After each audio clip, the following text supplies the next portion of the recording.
do. Hi there, folks. Welcome once again to the Great Ace Attorney Chronicles Resolve. Adman and Excuse Captain me. Fox here. Excuse me. That's all good. But yes. So previously we were at the Great Exhibition in which a wacky scientist with a German accent even though he's British A wacky German scientist, yep. apparently invented teleportation, and but it went horrible.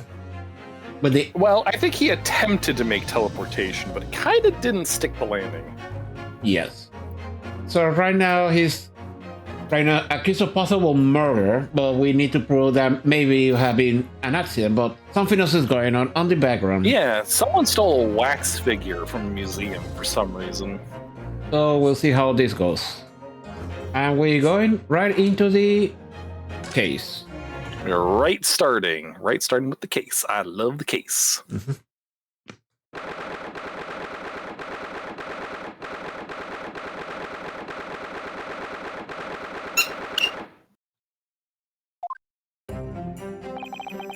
I can't believe it. It's been 6 months since I was last allowed to work in court. And now here I am, back at the Old Bailey. I wonder how many innocent people got put to death because I wasn't there to protect them. Mr. Naruhodo!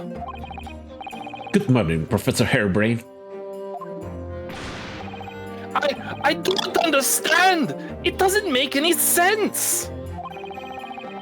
The atmospheric pressure in here is off the charts! I've never felt anything like it! It's crushing me! I feel it every time I'm here. That's gravity. That gravity, yeah. Well, this is Britain's highest court. But are you telling me it's fitted with some kind of device that can actually control air pressure? I think it's spread all in the mind. Ah, yes, well. You won't let me down, will you, Mr. Naruhodo? I'm counting on you in today's trial to save my life! To save the secret of my super high voltage instantaneous kinesis machine from being made public! Yes, I understand. I know I have to do what I have to do. I have to establish that the explosion 2 days ago was nothing more than an unfortunate accident. Well, I'm sure there's nothing to worry about, really. Justice will prevail.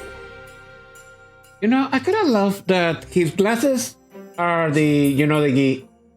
The anime scary shiny kind. Yeah, and he basically has really adorable eyes. Mm-hmm. I really love that.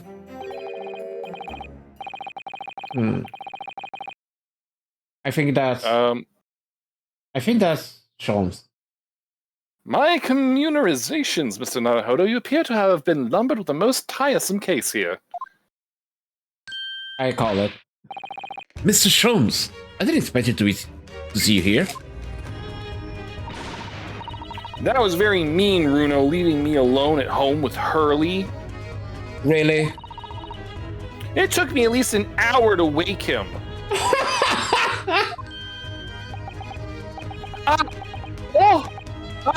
Is it?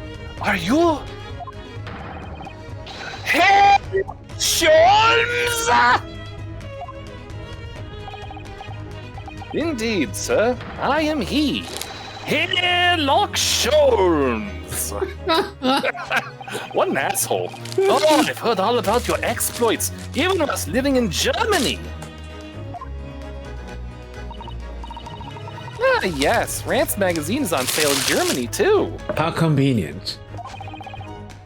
This month's installment was sublime. Your deduction in the adventure of the Silver Blaze was wonderful. Ah, yes, a memorable case indeed, which I completely forgot. It concerned a snake, I seem to recall. No, that was the speckled band.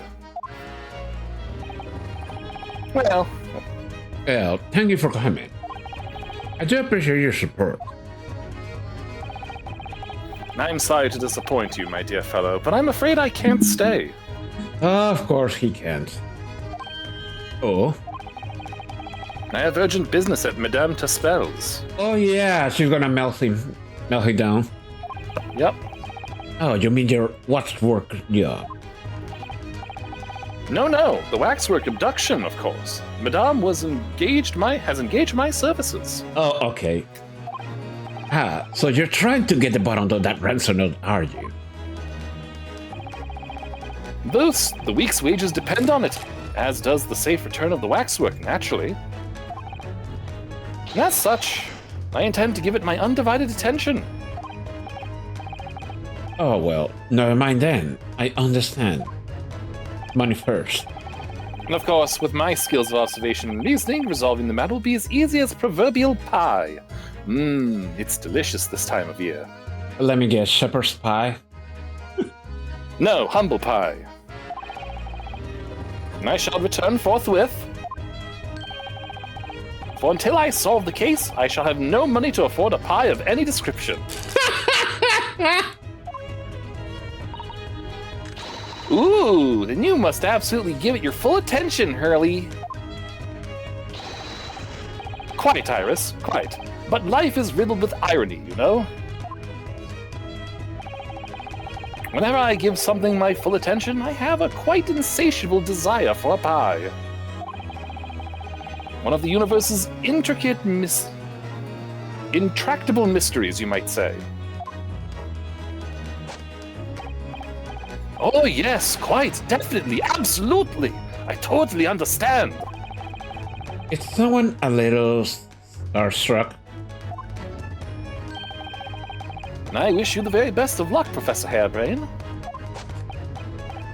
Oh, why thank you.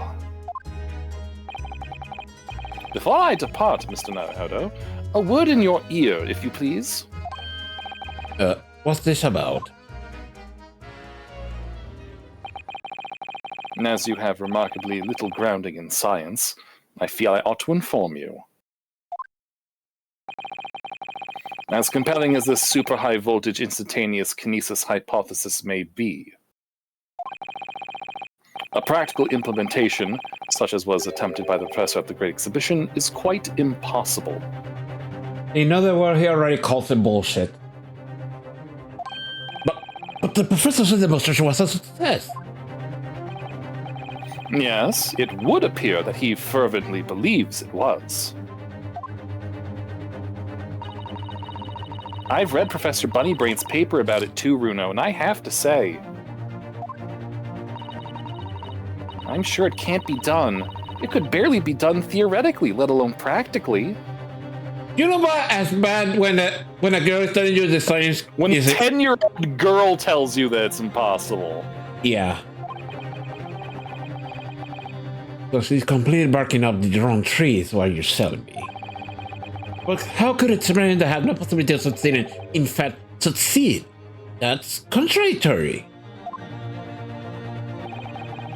And it's that contradiction that'll be at the heart of the trial, I've no doubt. What's that supposed to mean? Now, I must hurry along, and I wish you the best of luck, my dear fellow. See you later, Hurley! Ta-da!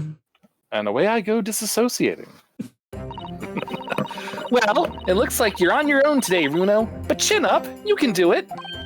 Oh, what about you, Iris? No, I'm afraid I can't help. I have something I need to do. I see. It's going to be a big surprise for you when you find out what it is. Oh, it's probably Susato coming back. That sounds ominous. You could say the surprise is to die for. Counsel for the defense and the defendant. Court is about to begin in session. Make your way into the courtroom at once. We're on our way. All right, who's the jurors today? I can tell one of them already. What was he? An experiment that a lot of science say can't possibly succeed. And a scientist who's convinced that it did. That's a riddle you have to unlock here, Ryunosuke. That's the key of this case. And I'm flying solo in this one, of course. Yep. True test of your deductive mettle.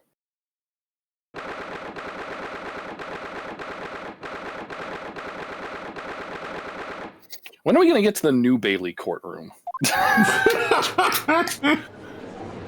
Alright, Fucking color. I didn't get a good look. In the name of Her Majesty the Queen, I hereby declare this court to be in session. We are sitting today for the public trial of Professor Albert Harebrain. I now call upon the counsels for the prosecution and defense to declare their willingness to proceed. The prosecution is ready. The defense is... the defense is ready, my lord. And this matter out of practice, what's more... And without Susato-san today. Oh my god, she could instantaneously teleport. It's like she's actually there. Is it just my imagination that the air in here feels more oppressive than usual? So, I must say I recollect the victim of this case all too well. Mr. Odi Asman. Mr. Asman was well known as a financier, though that was merely a front for his diverse criminal activities. I was only a month ago that the man appeared in court, prosecuted by you, Lord Van Sykes. But the jury unanimously found him not guilty. Because every member of the jury had been bribed by the sound of it. These powerful London criminals are prepared to go to extreme lengths to get their freedom. But 2 days ago, on 21st October, Mr. Asman met his end. The work of the Reaper wasn't.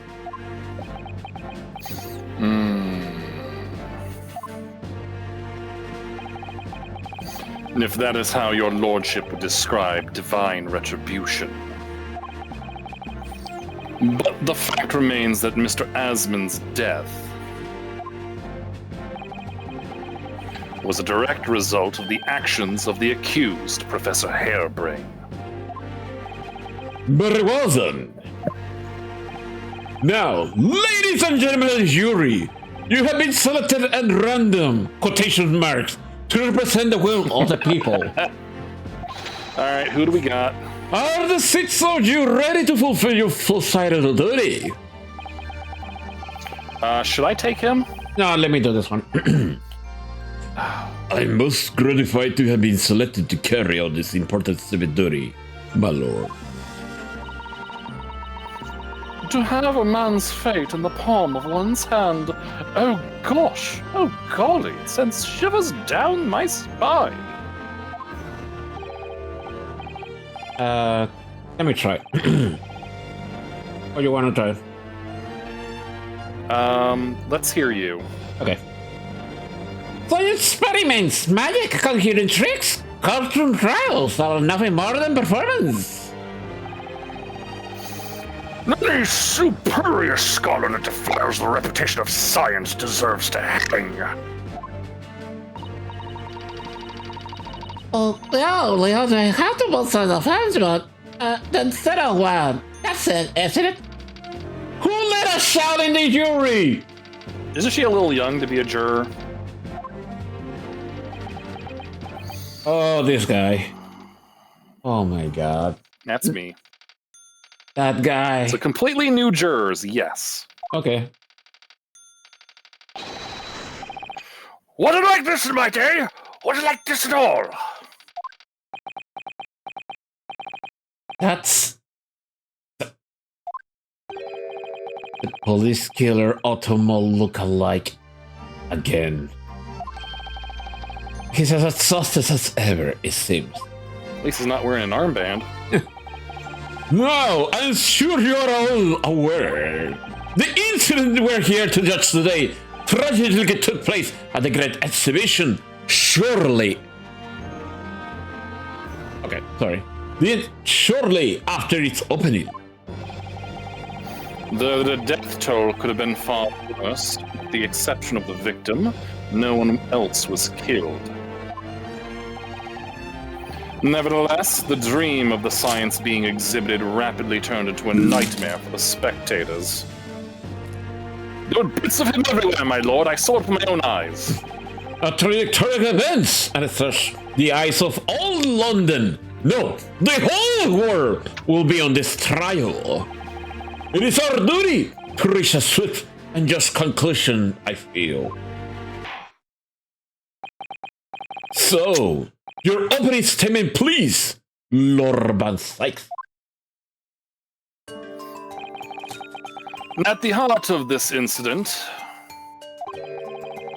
is technology never before demonstrated anywhere in the world. One of science's latest developments, I take. The government is keen to capitalize on the Great Exhibition to improve Britain's technological advance. The technology being demonstrated by the accused was described as super high voltage instantaneous kinesis. Good Lord! It's designed to disassemble human subjects using extremely high voltage electricity and beam them instantly to another location where they're subsequently reassembled. That's how he said it anyway. If such a thing even within the realms of possibility. Well, I don't believe it. That's for sure. Disassembling people with electricity? My goodness, how shocking! Ha! The whole idea is absurd. The hypothesis would never stand up to scrutiny. Sir, I believe you are a fellow of the Royal Science Society. Are you not? An expert in your field. I am, and my word on the matter can be considered final. Instantaneous kinesis is poppycock. So this expert and Mr. Jones are in agreement. It's impossible. Yes. Hi, Coco. Yeah. That's what I get from getting a promotion. Anyway. What is the prosecution's view on the matter? The prosecution would assert that the accused instantaneous kinesis demonstration was a success.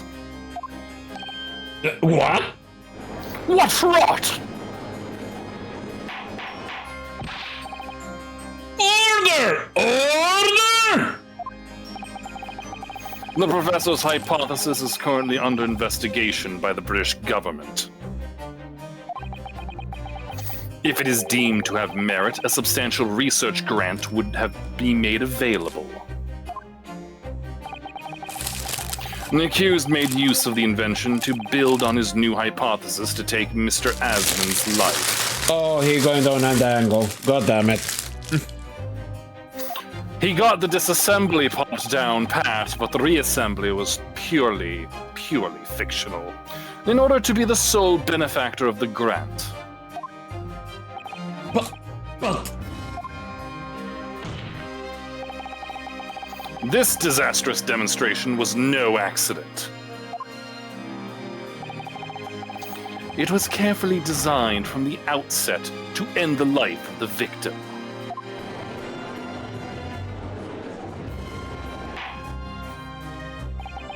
Thank you, Lord Van Sykes. The prosecution's stance is clear. But you now bring forth witnesses to substantiate your claims. Gladly, my lord.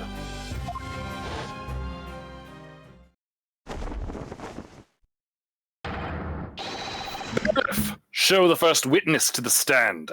Oh god, who's gonna be? Of course. The reporting inspector. Witnesses, state your names and occupations for the court. Yes, sir! Tobias Gregson, Deputy Inspector at Scotland Yard's Homicide Division, was on duty at the demonstration the day in question, and he shared the following investigation.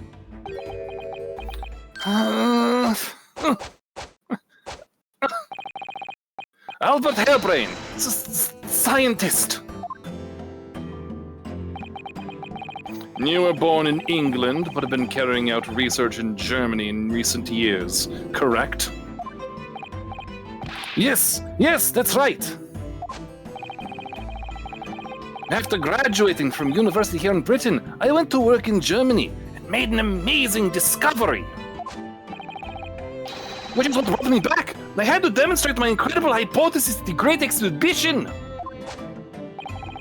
Well, your demonstration was incredible, alright. An incredible explosion! Damn. But the science was a success! The instantaneous kinesis worked! Everyone saw it! They must have done! Yes, there was a terrible accident, but... the demonstration of my hypothesis was a success! Okay, why are you insisting on that? We'll see. Because he needs that grant. Wow, that much is undeniable. I'm showing these photographs taken by the forensic investigation team. It was taken inside the Crystal Tower. Oh, wait. It was taken inside the Crystal Tower, I take. The centerpiece of the exhibition, no less. That's right, my lord. Sit the bit and ram straight into it. I don't know, something doesn't look right. Yeah. I see. But I will submit the photograph as evidence. We need to look at this right now. Yeah, let's take a closer look at this. We'll read that in a moment. Hold on. Alright, so my guess is that they're going to go for a thing where so he's still strapped to the holding board contraption for the machine, correct? Because that's what he's strapped to. So if that's the case, why does he have a puncture wound over his heart? Yes. And just one.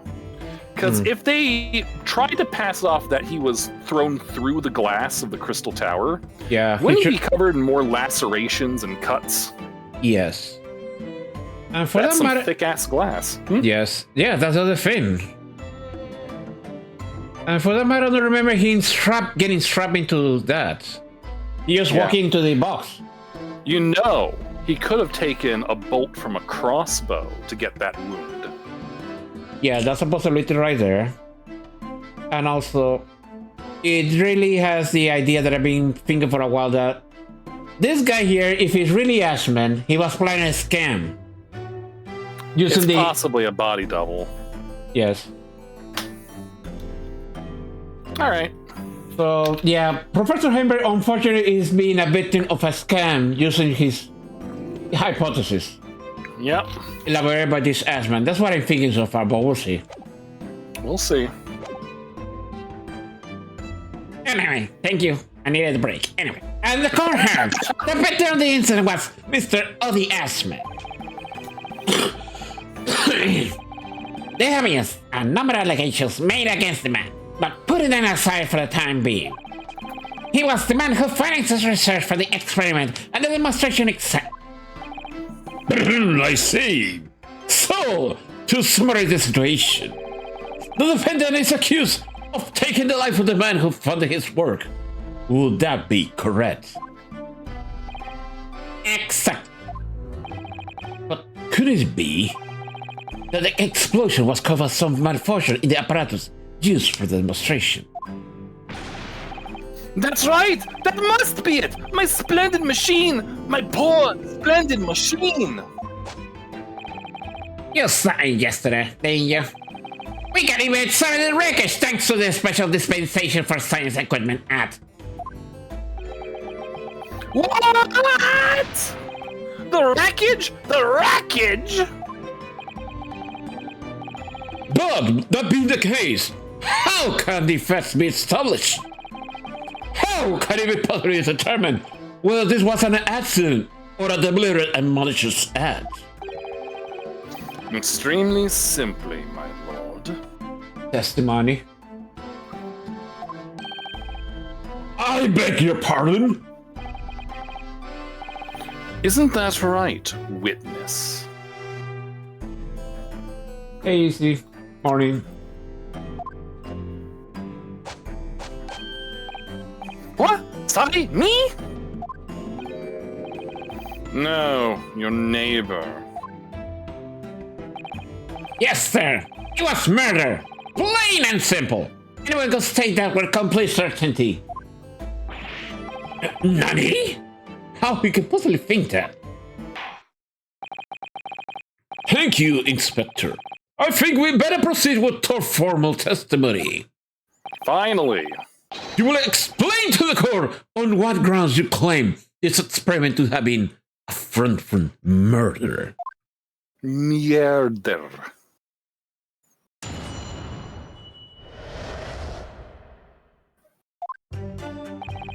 The corpse that went crashing to the crystal tower had a broken neck. Oh shit.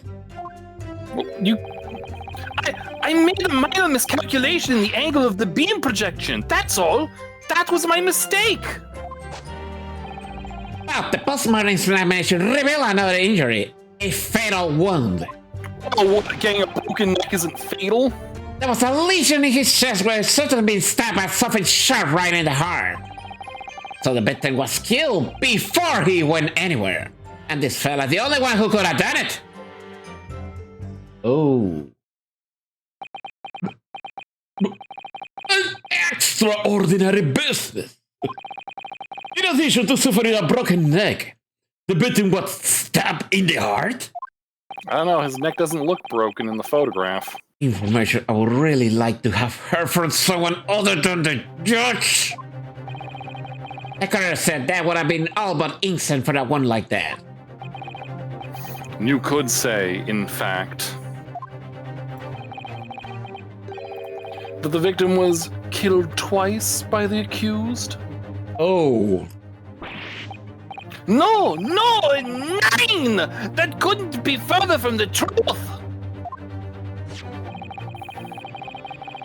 Here, the experiment plan document that was submitted to the security team.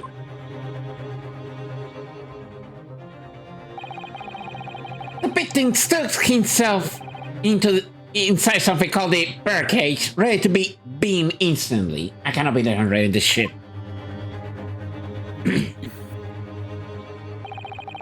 To the second level of the crystal tower, about 25 yards away. The experiment did not go according to plan, however.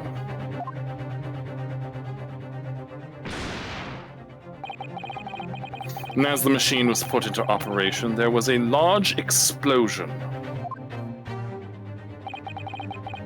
The blast caused the beam transmitter to point higher than intended.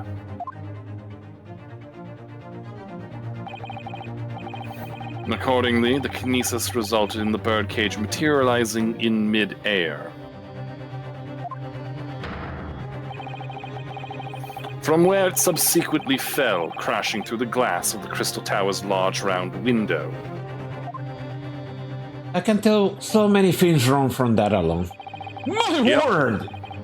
What as soon as the bits in the neck were broken upon impact with the tower? I'm so sorry! I didn't mean for this to happen! The machine was just too powerful!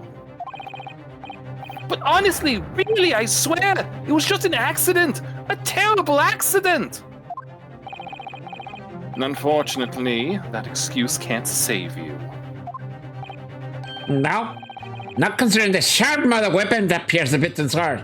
Oh, here we go. Murder weapon? What are you saying? And this is the autopsy report submitted by the coroner. The prosecution would like it entered into the court record. Your request is granted, counsel. We need to see that right now. Yes, we do. Look. Oh. I was there in person, you know, and I saw the whole ludicrous performance. Let's see. Autopsy report. Corny site. Details of victim. Odie Asman, male. 47, British. Okay. Cause of the hemorrhage of a wound to the chest that pierced the heart, inflicted by a sharp implement. Additional observations. A broken veteran most likely resulted from impact after a sudden fall from considerable height. Alright. Not much to go with. Okay, you read that? Yep. And the only other person on stage with Mr. Asman was that disgraceful excuse for a scientist. Then really, by all accounts, it must have been him. Hard to think otherwise, really. Very well! Counsel for the defense. Proceed with the cross-examination, please. Oh, yes, my lord. I need to focus here. Ow! Felt that There, one. that's better. I felt that one. It's been a while. You getting back into art? Yeah.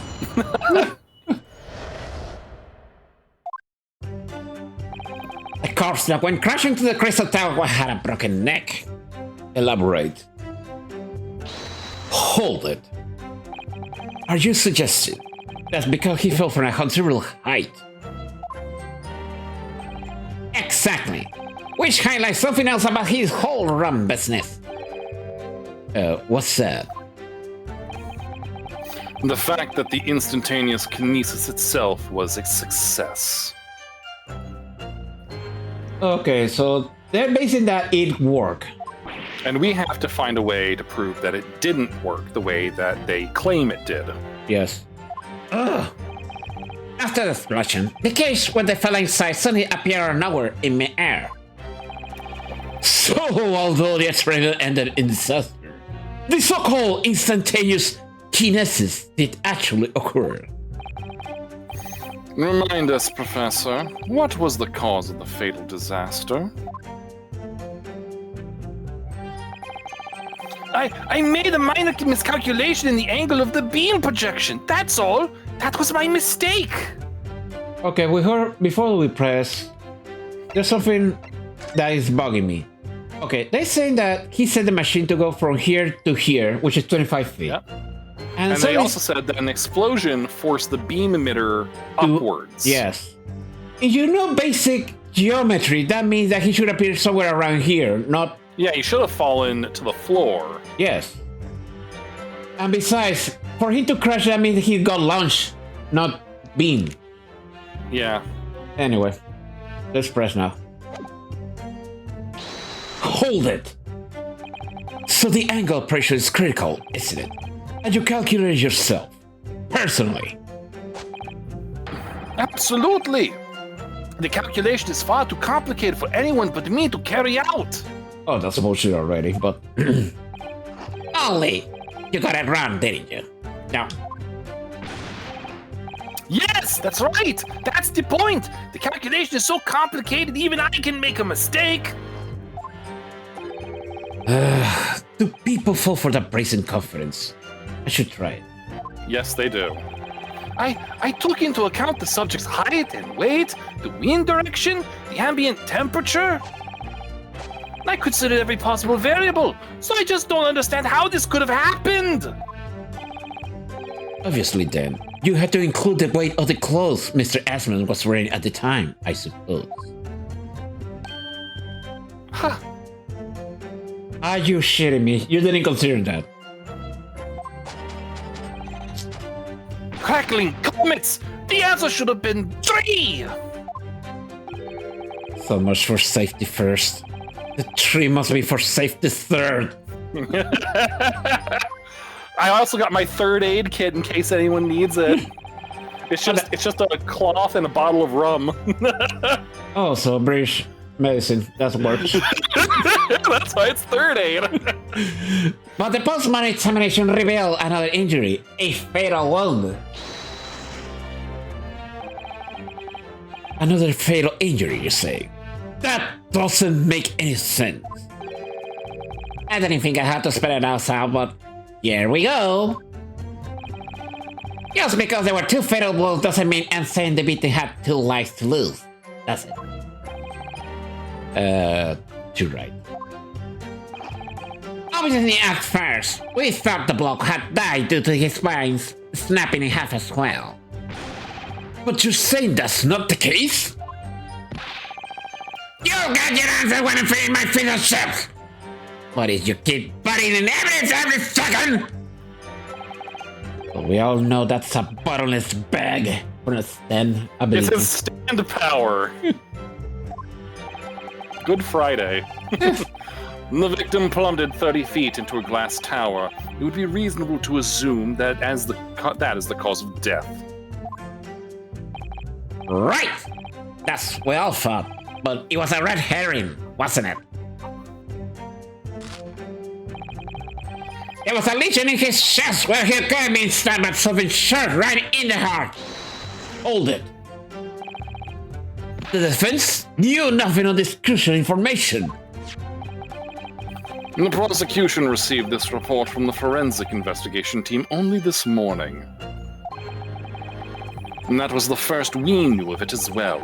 I can only apologize for the impossibility of informing the defense. That's actually polite of him. I know, right? Suspiciously polite. Sarcastic and insincere. Thanks. So, what was the nature of this sharp object? Among the accused tools that were in use at the demonstration, one is of particular interest. This. Wait! It's the screwdriver. Oh, yes! Though it appears to be the...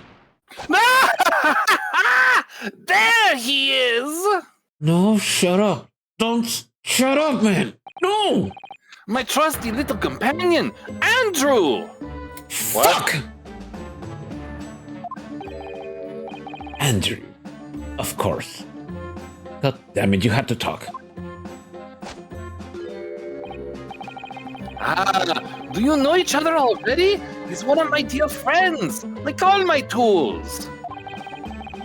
I've named them all, you know. We're one big, happy family. That's actually really fucking sad. Yeah. Listen. I know plenty of guys in my life, but I know a girl repellent when I see one, and that's it. Holy... Andrew is my flathead screwdriver, of course! His brother Michael is a crosshead!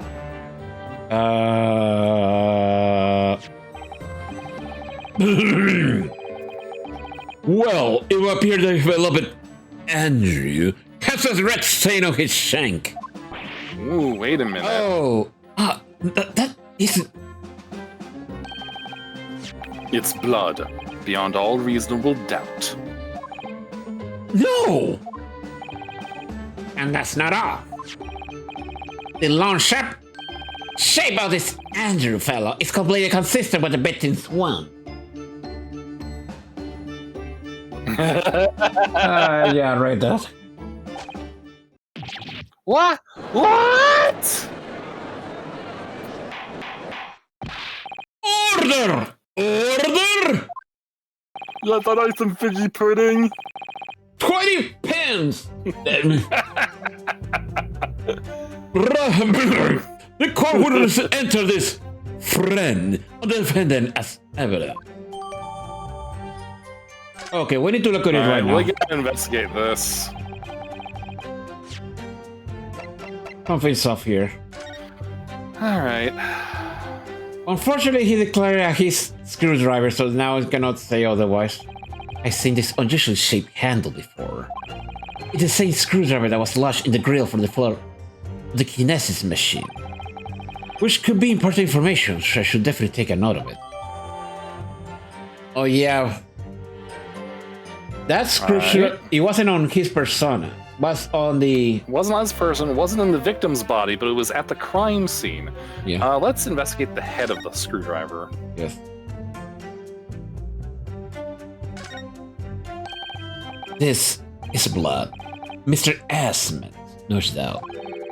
This is a problem with looking at murder weapons. Not much to Just say want about to it. lick all the cherry juice off of it. I mean, what? Is something on the bottom? No. No, but the way I'm thinking, if you go back to the crossbow, Yes.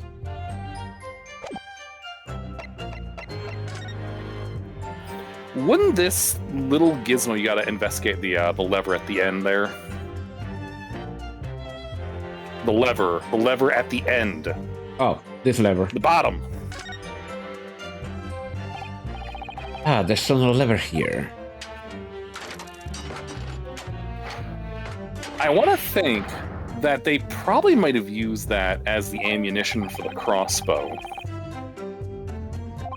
Maybe, It's but possible.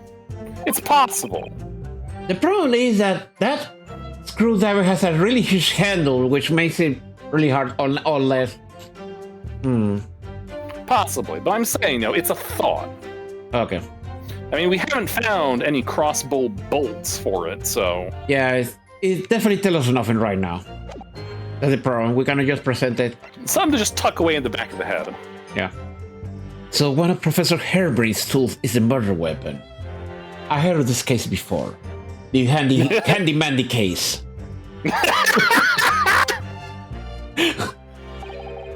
Great. So the victim was killed before he went anywhere, and the fella's the only one who could have done it. But... Oh shit. Press. Sorry. So that's all the testimony has to work with. I had no idea the victim had been stabbed. That changes everything. Did Van Sykes kidnap himself until now for purpose to gain the advantage? Now well. I have the upper hand now, bitch. It's called the high ground. Okay, so I'll press these witnesses for as much information as possible. Yeah.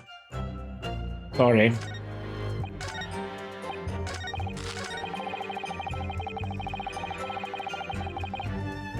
Hold it!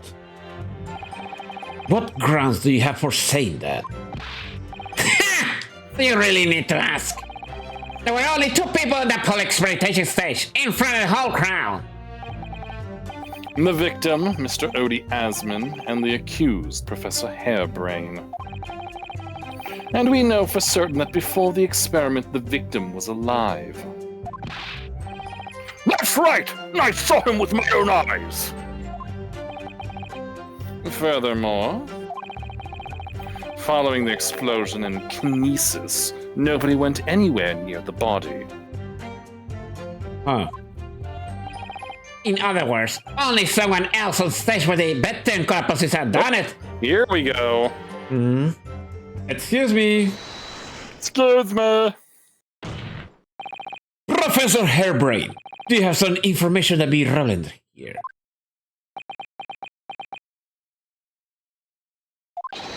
Professor! Ah! Sorry!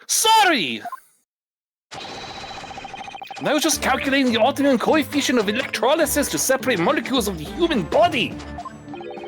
And the witness stand is the best place for that. It seems as though you might have something to say about Inspector Grayson's last remark.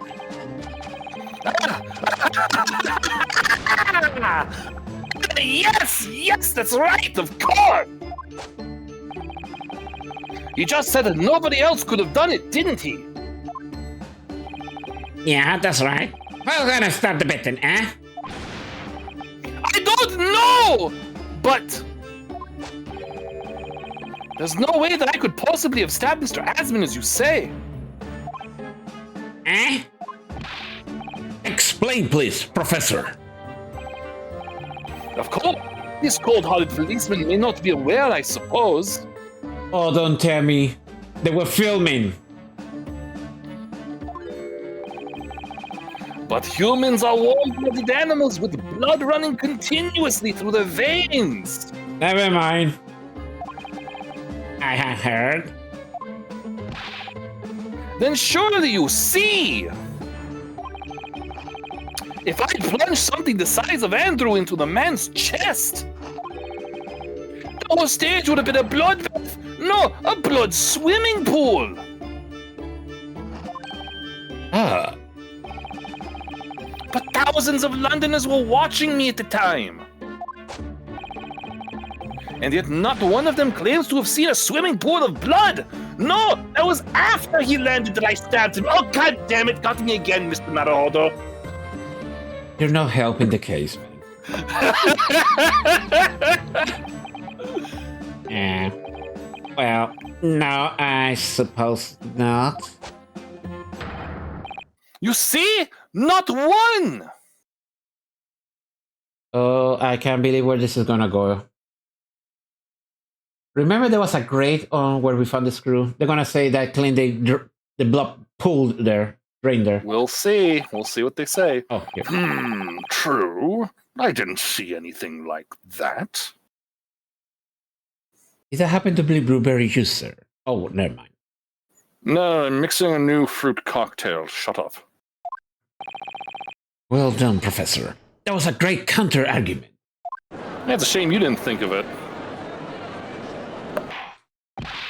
Order! Order! Here we go. Pray forgive the discourtesy if I savor a drop from my hallowed chalice to accompany my old friend's abducting.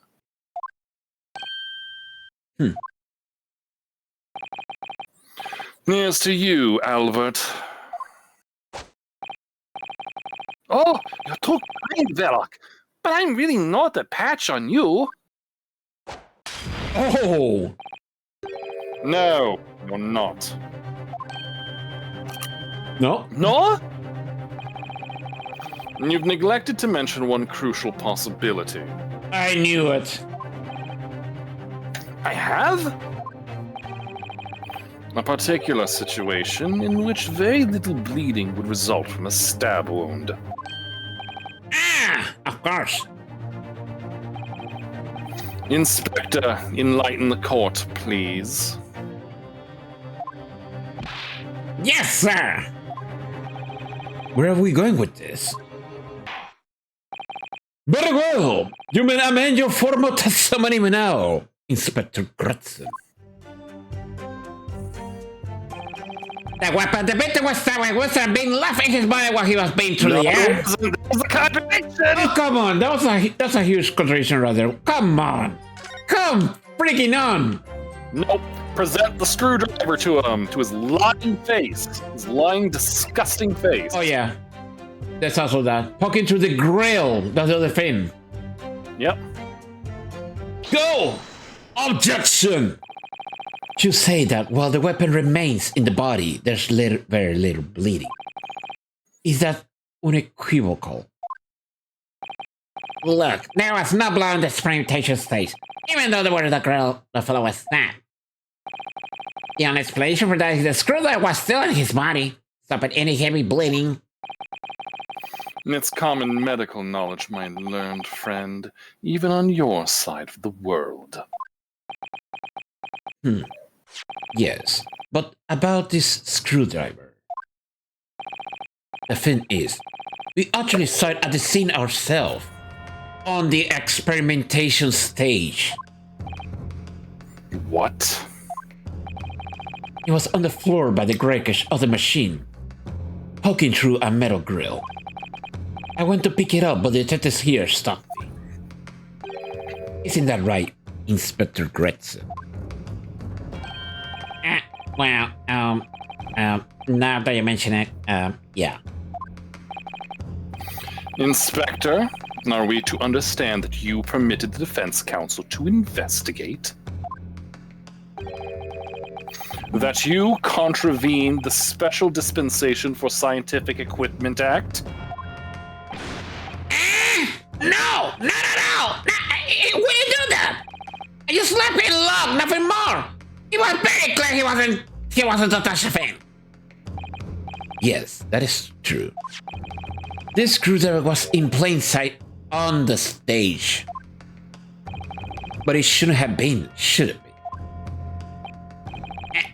What are you getting at? If this tool had been still in the victim's body when the victim was beamed away by the machine, then it should have been still on the stage. That's right. He should have been beamed across the Crystal Tower along with Mr. Asman. And Bean fell still lodged in the victim's chest. Also, I'm hearing no one talk about blood in the Crystal Tower.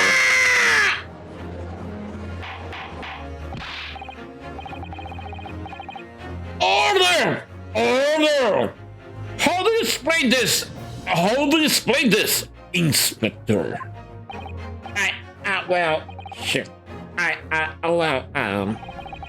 Look at though everything what that baby had.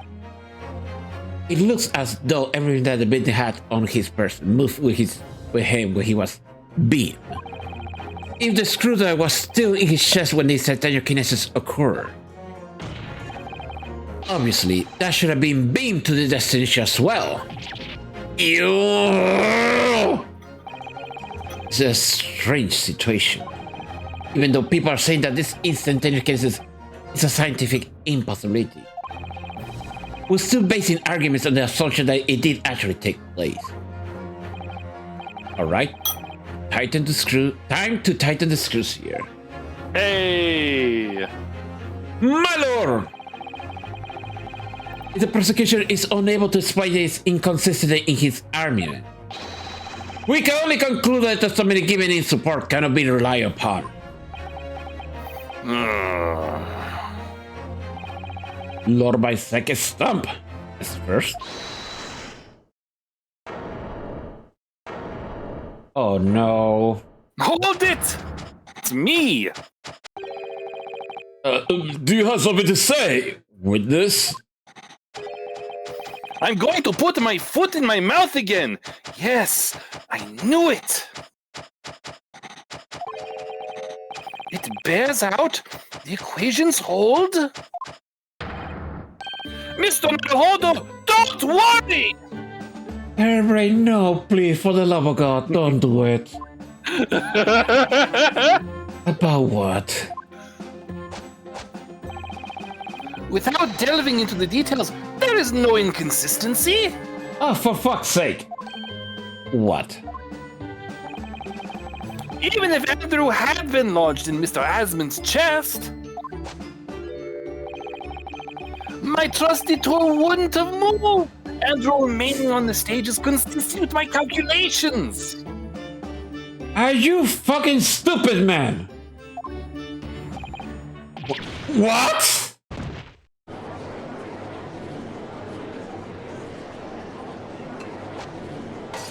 I'm fucking done with this case. It would seem your illusions have been shattered. Clearly, we should hear the accused explanation. Or should I say, this brilliant scientist's explanation. Just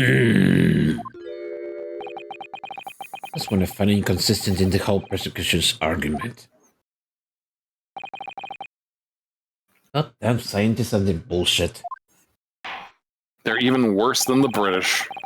Very well, the defendant will testify again, provided with a scientific explanation as to why the inconsistency asserted by the defense fails to hold. In the name of Apollo, I will, my lord. Apollo, he hasn't even born yet. Oh wait, that Apollo, never mind. I just got it!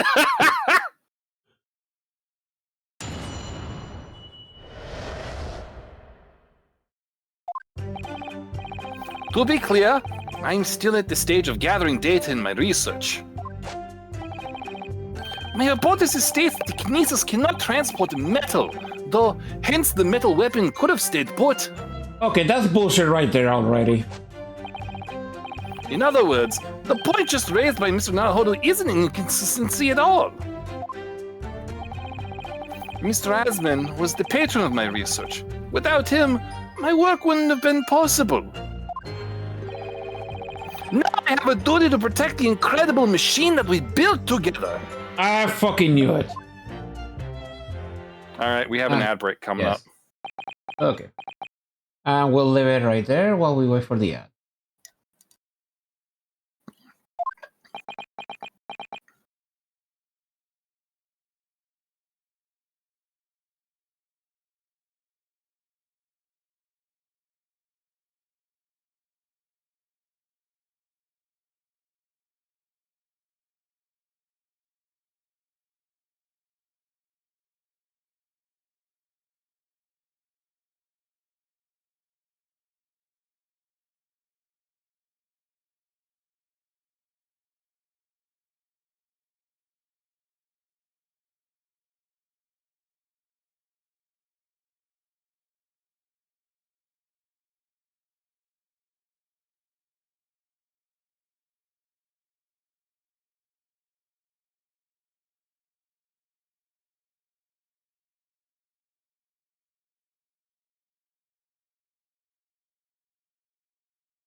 Hi there, welcome back, folks. First of all, thank you, Liner, for the raid. Sorry, we were in the middle of a break when you come in. Yeah, I'm not fully back yet. Oh, there we go. Okay. So let's get back into it.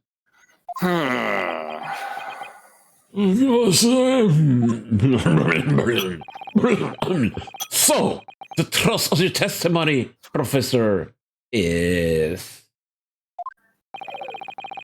that based upon his hypothesis, metal objects cannot be moved by this method of instantaneous kinesis. Let's investigate the photo, because nope, everything's made of wood. Wood, wood, and leather. That's wood. What about the glasses? Wait, there is metal in the glasses, so his glasses wouldn't teleport. Yeah. His buckle, those little buttons there, they're metal, they look like. Mm-hmm. Okay. I don't know, it might be flimsy. It is flimsy, as it is. In other words, since the screwdriver is made of metal, even if it remained lodged in the victim's chest, its subsequently discovery on the stage, despite the victim is being found elsewhere, is not an inconsistency. And therefore,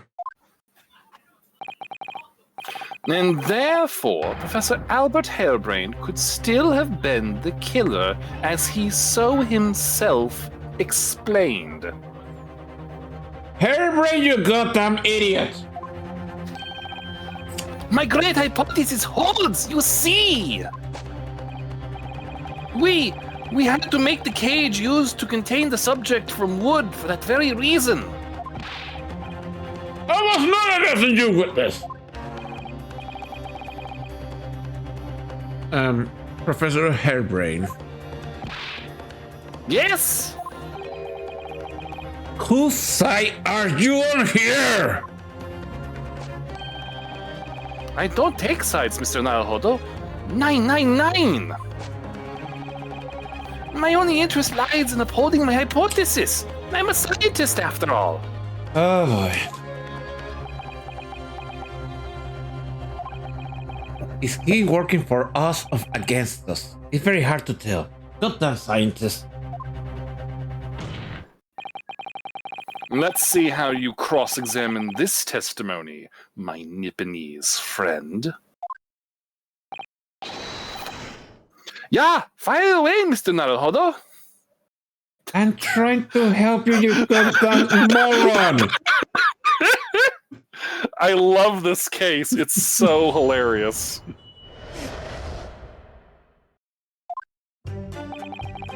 To be clear, I'm still at the stage of gathering data in my research. Hold it! And yet your return to my argument wasn't lacking in confidence in any way. No scientist can find the truth without first finding self-belief. Those were the words of a certain scientist I hold in the very highest esteem. But you realize that disproving my argument puts you in a very precarious position, don't you? No scientist should strive to protect himself more than he strives to protect the truth.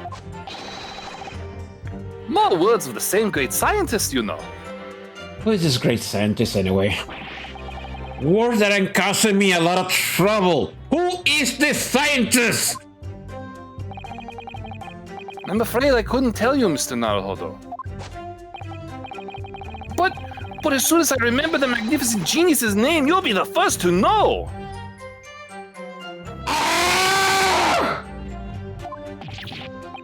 It might worth keeping the names to your idols in mind. You're wasting your breath, my learned friend. This scatterbrain even forgets my name at times. So Lord Van Sykes did have a friend once, but I didn't notice hell freezing over. Oh!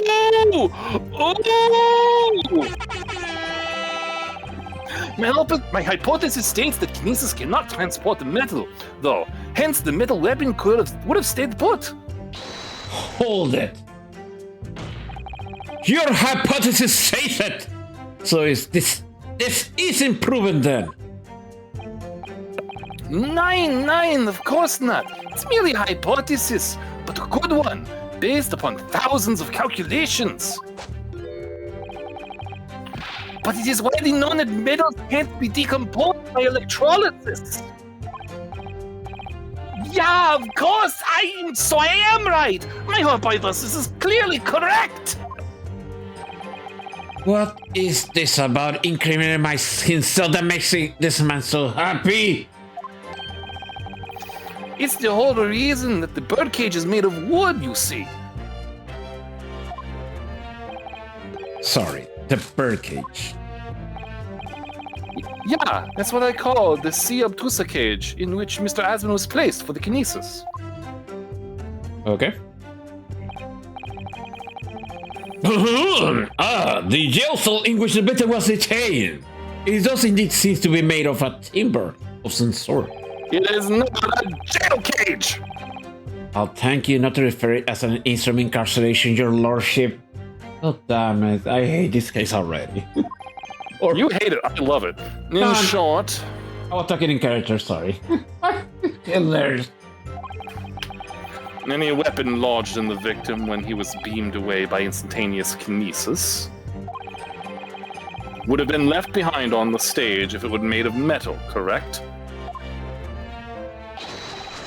Yeah, that's it! Yeah! It all fits perfectly with the mathematical model!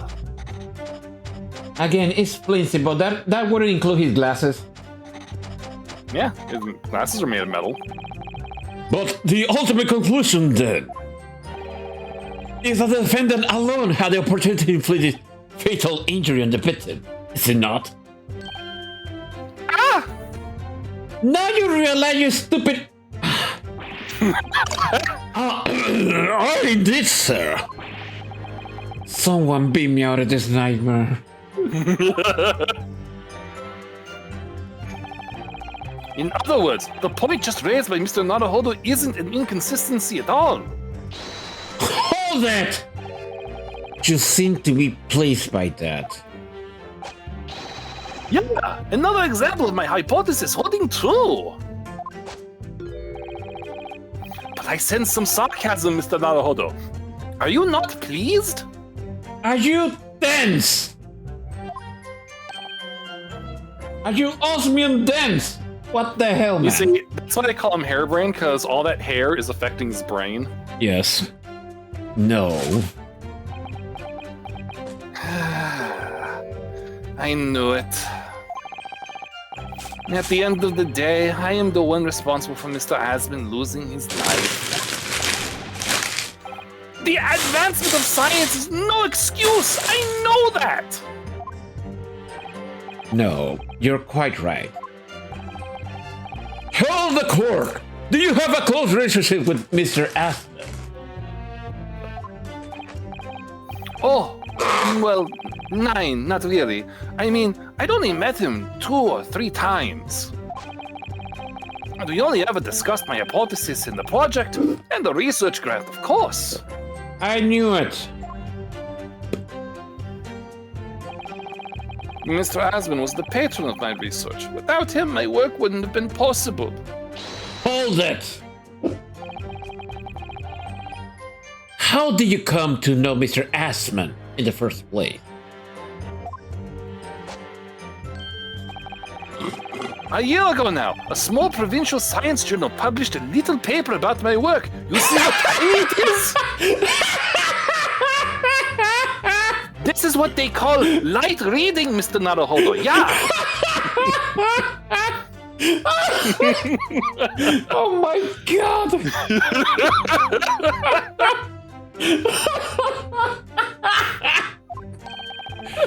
That's a scientific journal? Good gracious! I should need new spectacles! I might have had an extraordinary hypothesis and great promise, but at the time I had no money. I had to eat tiny little meals at a tiny little cafe and drink watered down water out of a tiny little glass. It was all so tiny. But Mr. Asman read the paper and came to visit me at my tiny little laboratory.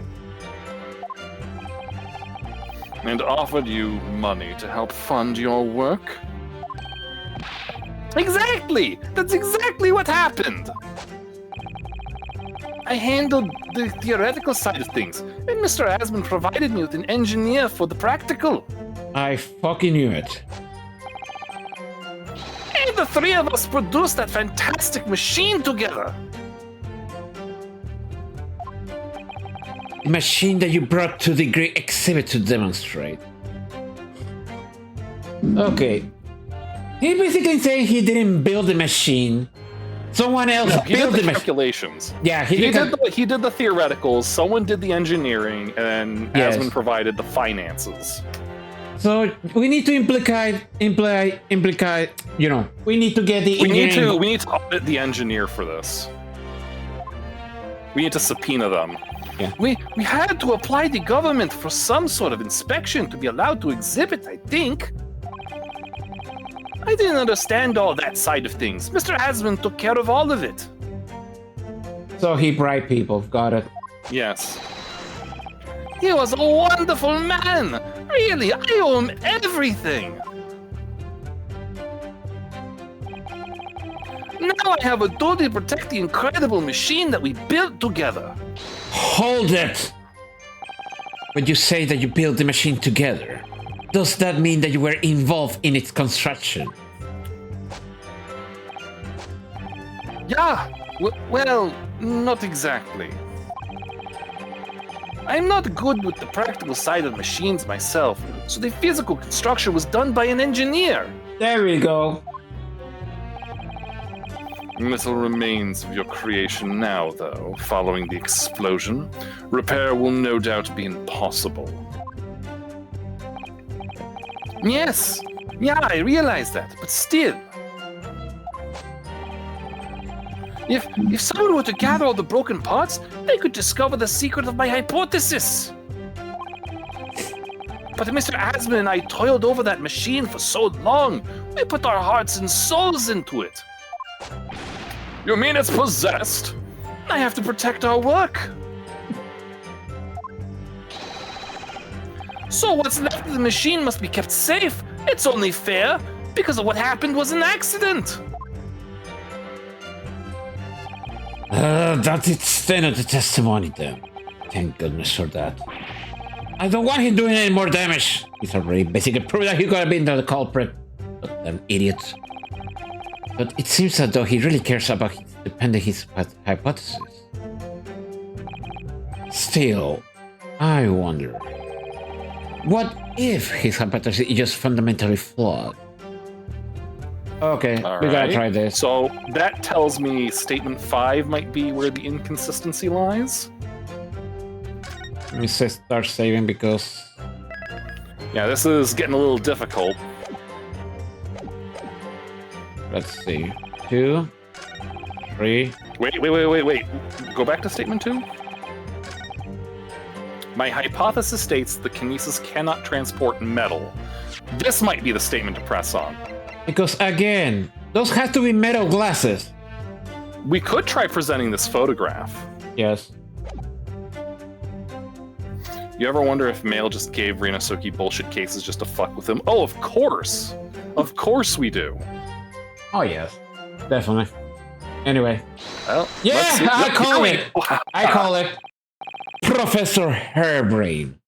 You say that according to your hypothesis, nothing made of metal can be beamed by instantaneous kinesis using the machine you made. Is that right? Yeah, that's right. Spot on. Exactly correct. In that case, I ask you to have a look at this photograph that was taken at this scene. In particular, I'd like you to pay attention to the victim's face. You can clearly see that Mr. Asman is wearing a pair of spectacles with a metal rim. What? Metal? Nine! Metal can't... Metal, no! We already established that the proposed murder weapon, the screwdriver, was found on the stage. However, your hypothesis correctly predicted that outcome. It should also predicted that the metal rim spectacle would have found in the same place. My hypothesis! My hypothesis! Professor Hembrain, this isn't easy for me to say. It's not. Although I will have great pleasure saying it because you're getting on my nerves as it is. But your hypothesis is clearly flawed.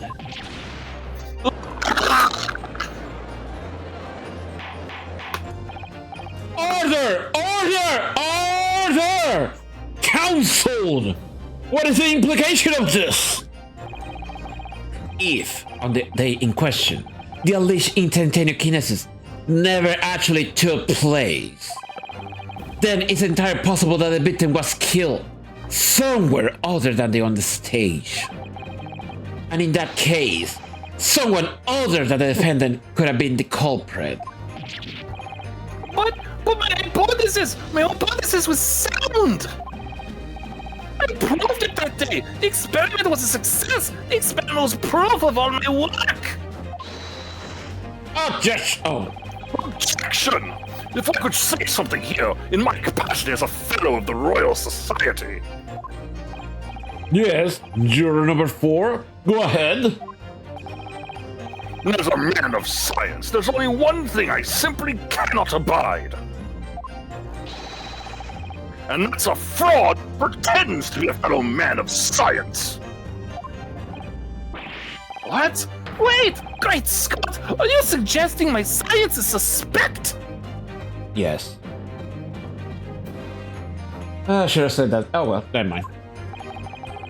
It's just been disproved, hasn't it? In front of all of us. In other words, the whole demonstration was a complete nonsense from start to finish. Believe me, my fellow jurors, when I tell you that this man is a heel, a bounder, and a fraud. I say the wreckage of the machine should be stripped down and truly examined. No, never! That machine is the essence of my entire hypothesis! It's protected by the Special Dispensation for Scientific Equipment Act. What the devil's a blasted act all about, eh? Who made up such a daft rule? I don't like the way it seems to be going. What's the best way to help me, the professor? Raise an objection. Objection! Professor Hembrain has yet to perfect his invention. That will seem to be the case, yes. But even so... Even so, what? Going to such trouble and expense to create a fake machine to display in public. He would have absolutely no reason to do such a thing. An objection! He had an obvious reason to do exactly that. For the research grant money. Well, not him, but someone else, who's probably dead right now. Ugh! If the government was foolish enough to have deemed the man's ridiculous notion plausible, he and his conspirators would have received a handsome sum indeed. Conspirators? What would be the value of the grant? £10? You're an order of magnitude out, madam. £500 a year! Holy shit, that's a lot of money, but then... It ain't no 1,000 guinea, that's for sure. I cannot leave handsomely for that much for years. Again, who let us shout on the jury? And why does he have so much corn? Society has noticed an increase in bogus public demonstrations in the field of science recently.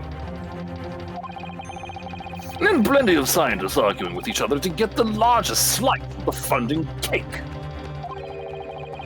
People's greed is plenty motive enough for murder, I assure you. Okay, this is looking bad already.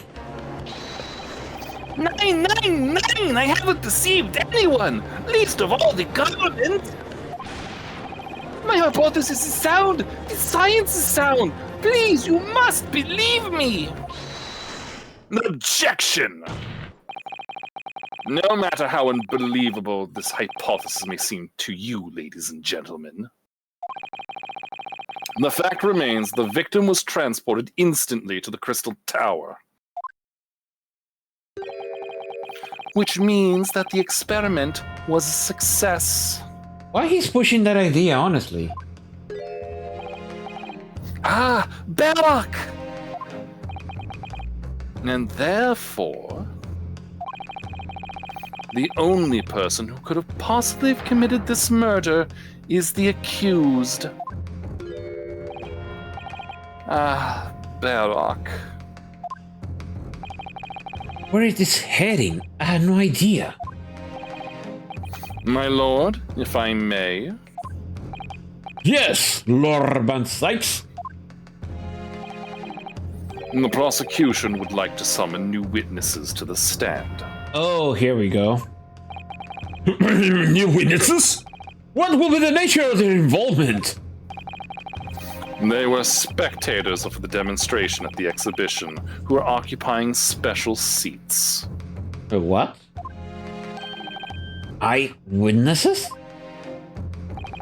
Very well. The court grants the prosecution's request. I should very much like to hear the eyewitnesses to the incident. The prosecution's stance is clear. This experiment was no pastiche. The accused killed the financier victim there on the public stage before the very eyes of the spectators. Now, my learned friend. Oh, yes. It's time for you to make your own stance clear. There's clearly a flaw in the professor's hypothesis. I can definitely see that.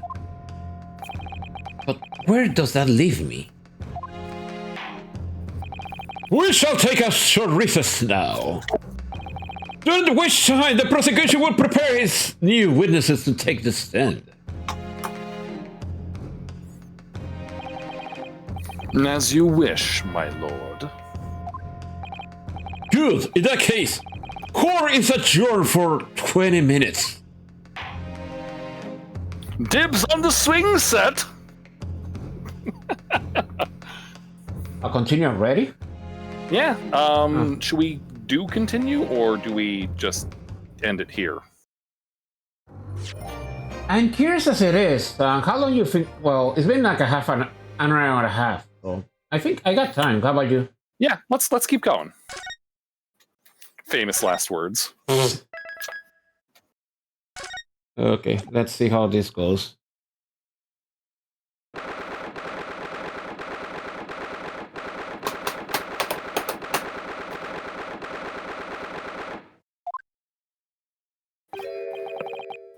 Mr. Naruhodo! Yes, you goddamn idiot. What on earth were you playing at just now? Or rather... What on earth were you playing at it all along? My hypothesis! My amazing hypothesis! You've been picking holes in it from the start! Sorry about that. But you promised me! You said you'd prove that Drunken Explosion was an accident, not a murder! Exactly why I'm doing this, you goddamn idiot.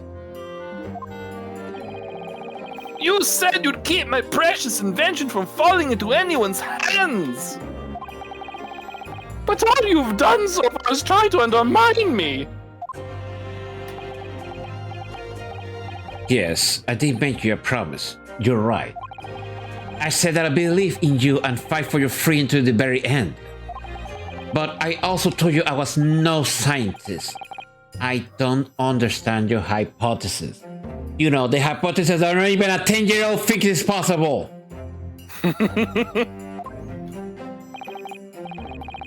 Anyway, the fact is, there is an undeniable flaw in your logic, is there? But if I just run through some equations, yes, you see, it's because my work is incomplete. Perhaps it is. Nevertheless, a man died as a consequence, did he? Oh no!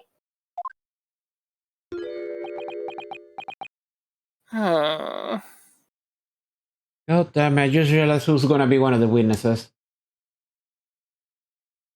Didn't It's gonna be Gina... Ginny, isn't she? Yeah, didn't she say she was watching from a balloon? Yes. You're right. You're so right. It's all my fault. And I have no right to blame you for my failures. I'm a disaster. Not just as a scientist, but as a human being. You said it, not me. Well, that might be... Me too. Well, that might be a little over the top. And while we're on the subject, what about Belloc? He's being awful. Claiming his old university friend to be a murderer, you mean? He's a disaster. Not just as a prosecutor, but as a human being. Hey, me too. So as I'm being told. Oh, but no, wait. He's the Reaper, isn't he? Perhaps he's not classified as Homo sapiens anymore. I don't know. I think he does stick to the company of other men. Yeah, I think he's more Homo sapiens, but yeah. Glad that's cleared up.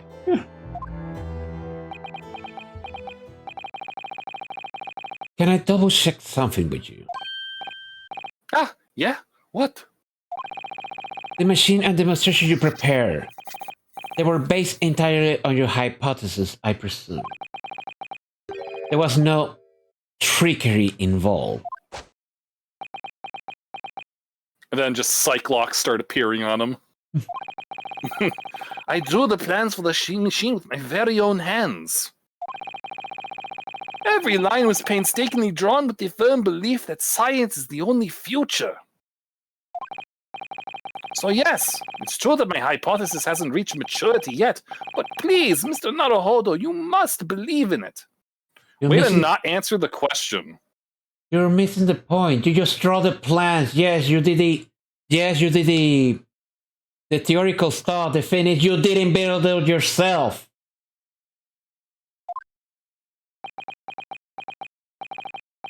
I don't know why it's not getting through his head right now, but anyway. Alright, Professor, I understand. Yes. We're just not going to press this any further. Counsel, defendant. The prosecution's witnesses are ready to take the stand. Court is about to begin in session again. Make your way to the courtroom, please.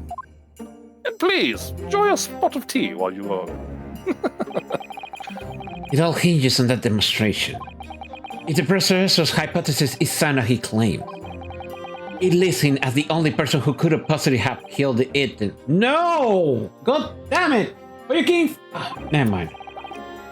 On the other hand, Mr. Sean was adamant.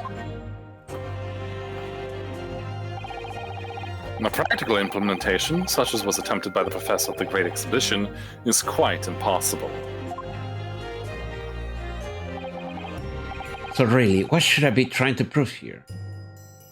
Oh no, I feel there's something we haven't read that he should be reading. We'll see. We'll see. God damn it, Izzy. Yes, exactly. Exactly, Izzy just said it. I'm surprised the jury hasn't weighed in any way yet. Okay, some bit of some Brian. Oh, anyway. In the name Her Majesty the Queen, I hereby recommence the proceedings in this court. Reconvene. Reconvene the proceedings in this court. Also, we find a dookie in the swings. We'll investigate later. No! Counsels for the defense and prosecution. Are you ready for the new witnesses to testify? The prosecution is ready, my lord. There was also an incident with someone's cat at the sandbox. At his defense, my lord. It's not my cat, by the way. Meow. God damn it. So, Lord Van Sykes, I believe these new witnesses saw the demonstration of the day in question with their own eyes. Indeed they did. And as luck would have it, one of them is a police detective. I freaking knew it! It's gonna be Genie. And so the testimony we're about to hear can be considered highly reliable. Perfect. A detective of all people. Oh, wait. The prosecution's stance remains unchanged. Though it ended in tragedy, the demonstration on the day in question was scientifically sound. And consequently, the sole person with the opportunity to have committed this act of murder is the only other individual to have been present on the stage at the time, the accused. Thank you, counsel. The prosecution's position is clear. So, bring forth your witnesses now. We never decide to ask the defense's side of this matter. Bailiff, show the witness in. The witnesses whose proximity to the incident on the day in question will clarify the truth unequivocally.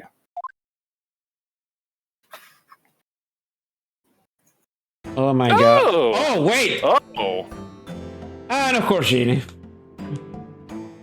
So, of the two, who you want to do? Witnesses, state your name and occupations for the court to hear. I think I'll take the guy on the left, if you want to take the child. Okay. My name is Balthazar Loon.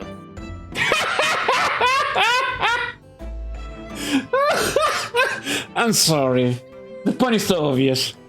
Yep. I am the impresario of the hotel balloons in vicinity of the Esperimento stage.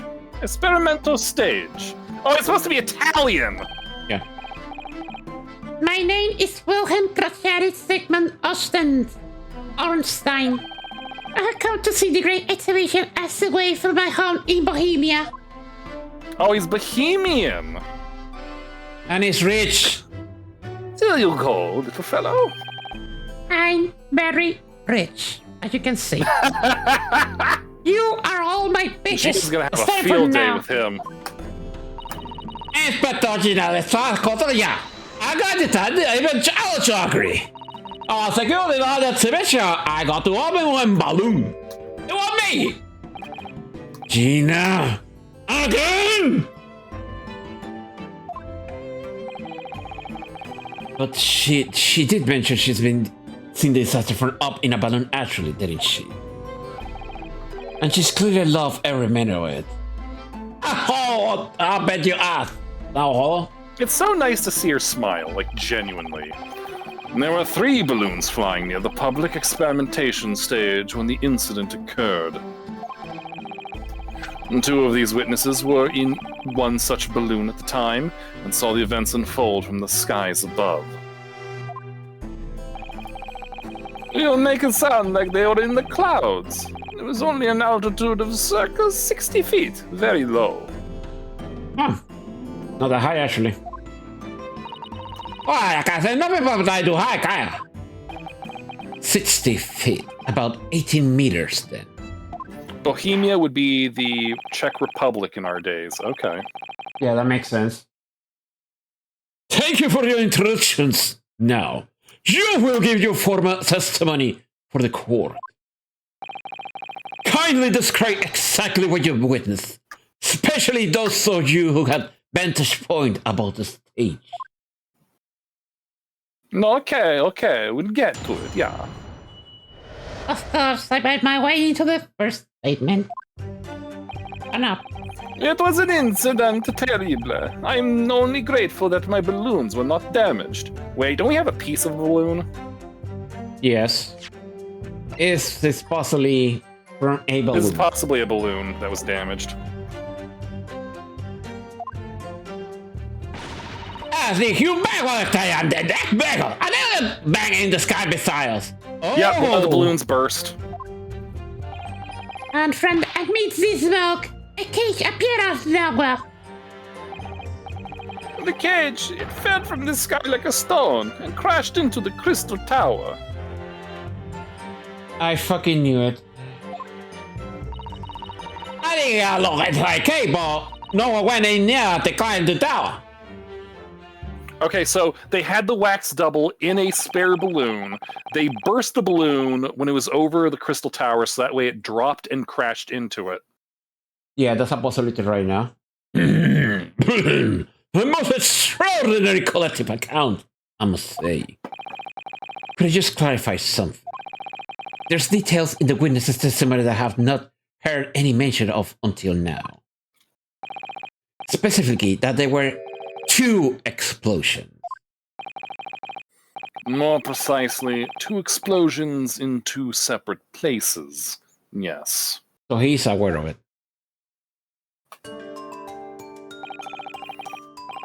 When the demonstration began, the balloon carrying the 2 witnesses was around here. Okay. There were other balloons in the air nearby at the time, carrying other passengers as well, to be clear.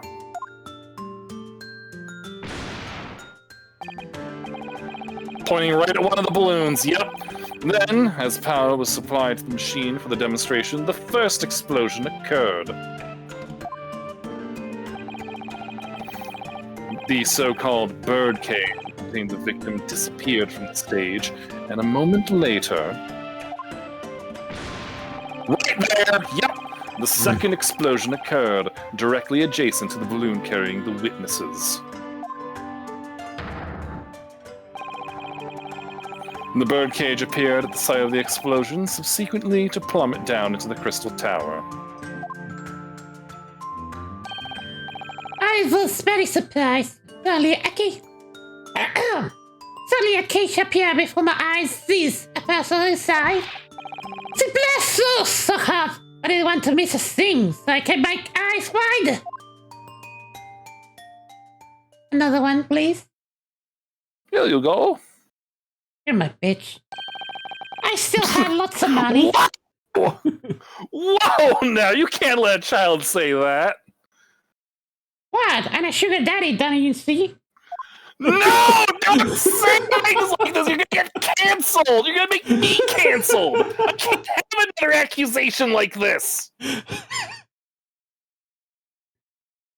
You got the point. Please stop it. Okay, fine. Precisely, who is this curious infant? I'm told he is a young noble of Bohemian royalty. They make the most excellent of rhapsodies there. And apparently he disguised himself in order to steal unnoticed into the Great Exhibition. Yeah, I'm here in London on a sightseeing trip. This my elementary school. You will have the benefit of a child's point of view in this testimony.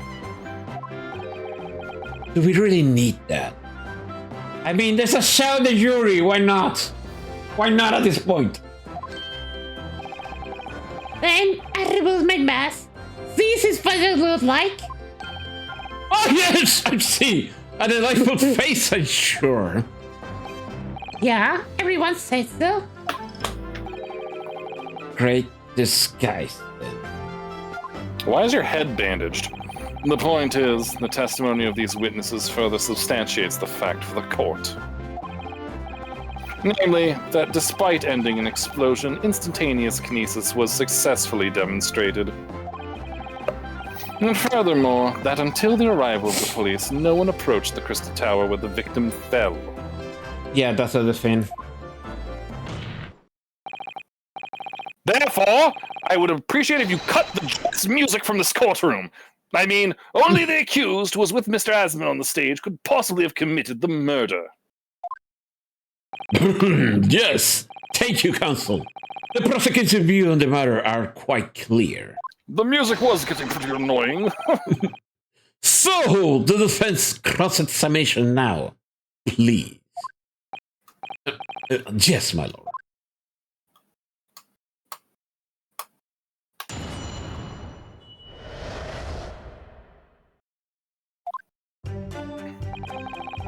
It was an incident terrible. I'm only grateful that my balloons were not damaged. Hold it. There were 3 balloons flying about its presentation stage at the time. I understand. See, all 3 of them. My bellissimi bambini. They were very popular, signor. Some people would pay £10 for one ride. Wow. 10 pounds? That's more money than actual stipend. Stipend. 20 pounds a month. That's my pocket money. Royals have all the luck. I got there for Friday. Play the old welcome on my Polycan, you know. The Tetris have all the luck.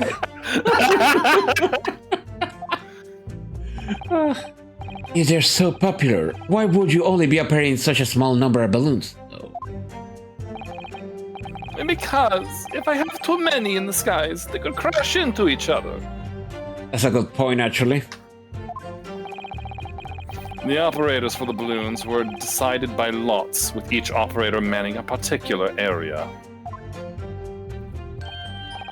See, and the zone above the public experimentation stage is the most profitable. The other impresarios, they hate me. I bet they do. Thank you, witness. I think the court has a clear picture of the arrangements for balloon rides at the exhibition. Perhaps we should hear more about what you actually witnessed on the incident. Alright, I can feel like that, my lord. Did you bang on the second Hold it. So you actually saw the accident happen from up in the air? Yep. I tell you all the marketing. You should join the fire for the fire again. You know me so well. Yes, well, anyway. Could you tell us exactly what you saw, do you think? We saw earthquake. All over by. I only call climb on the cage. That don't potential blue on the level. And that will happen. I will automatically bang on the you guys you bear. You're later. Are you describing the bomb and the subject's body was decomposed by the electricity, I believe? What if when the lever was pulled to activate the thing, a trap door opened under Asman and his cage dropped down? Which probably broke his neck. That's a possibility right there. Yeah. Anyway, your line. I didn't know what to make of it. There was a blood bang. Why me? Allora, there was huge fireball and that to the best guy. And there was nothing there, all. Oh, here we go. Excuse me, little child. What you had to say about this? Excuse me. Master Gods, does your memories of the air differ? My teacher at elementary school said that when you meet someone for the first time, you should always use their full name. Uh-oh. Yes, what was it again? Wilhelm Gottfried Citroen Einstein. Just the 4 names then. The point is, do you have something to say?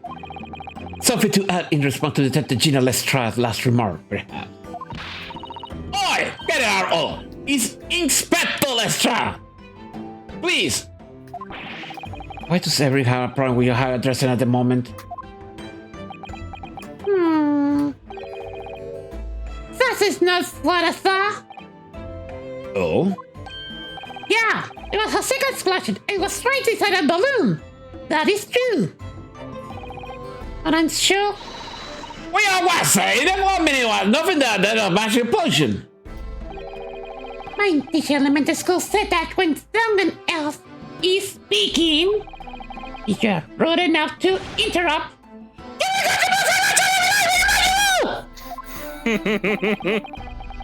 all Bohemians were up to be so full of joy. They're the people of love, you know. another one, please. There you go, a shiny red one. Thank you. Just before the second explosion happened, there was a balloon. I clearly witnessed.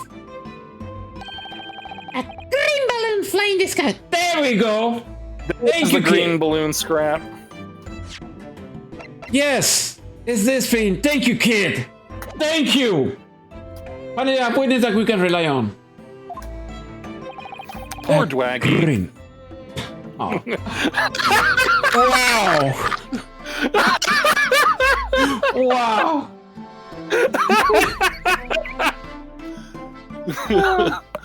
If you know, you know. He's fine. Just get a Tire Patch Kit. He'll be fine. If you know, you know. Anyway, a green balloon. You what? What is that like that? What I did! I saw it! You can see it green! Oh my god, please, the castle! Oh my god, it's green! I can see it jeez. too! Are you Bohemian Prince? You can see it's a lie! That is not allowed!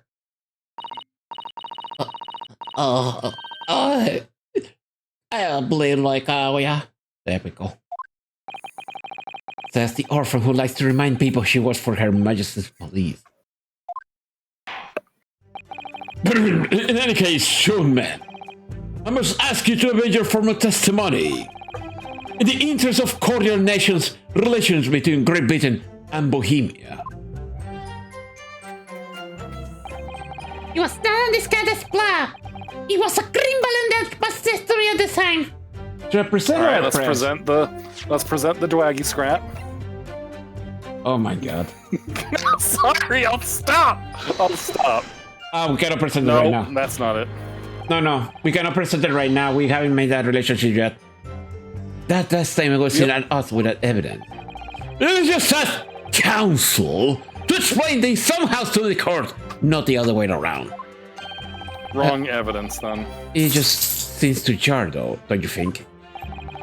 What I think is the whole shit has been extremely jarring. Yes. Perhaps I need to reconsider this. We need to press. Right. We need to make. Well, let's press. Let's press first. Hold it. A green balloon, you say? Are you sure about that? Of course I'm sure. In a proud Bohemian Prince. All these questions are making me boring. I think you mean bore. Ugh! English is very annoying. The language of my countrymen is far superior. Ragazzo, it is very wrong to lie. Lie?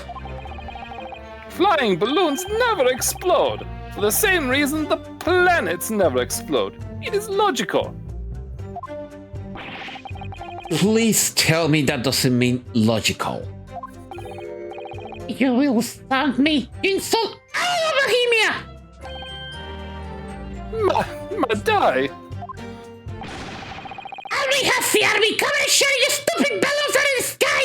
All of them.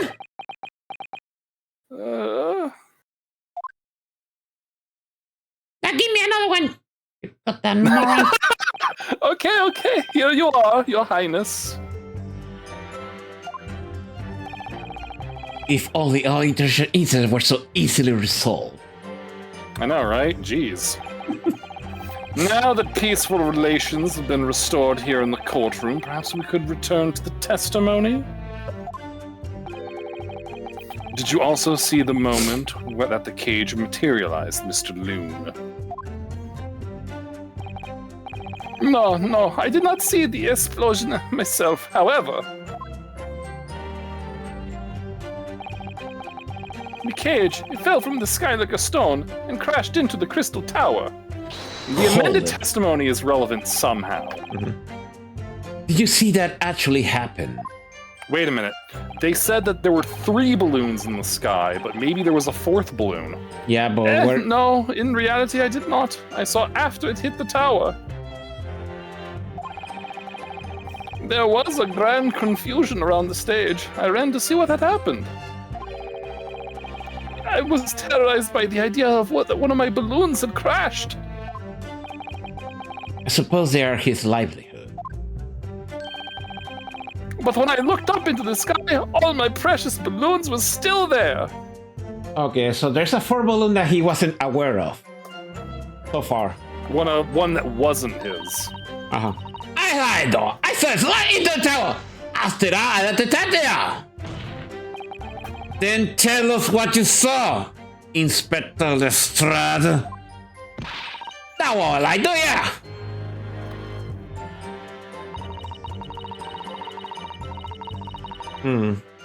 And they got look inside the case, but no one near at the gosh. Okay, do we need to inspect this again? Apparently, yes. Let's try inspecting it.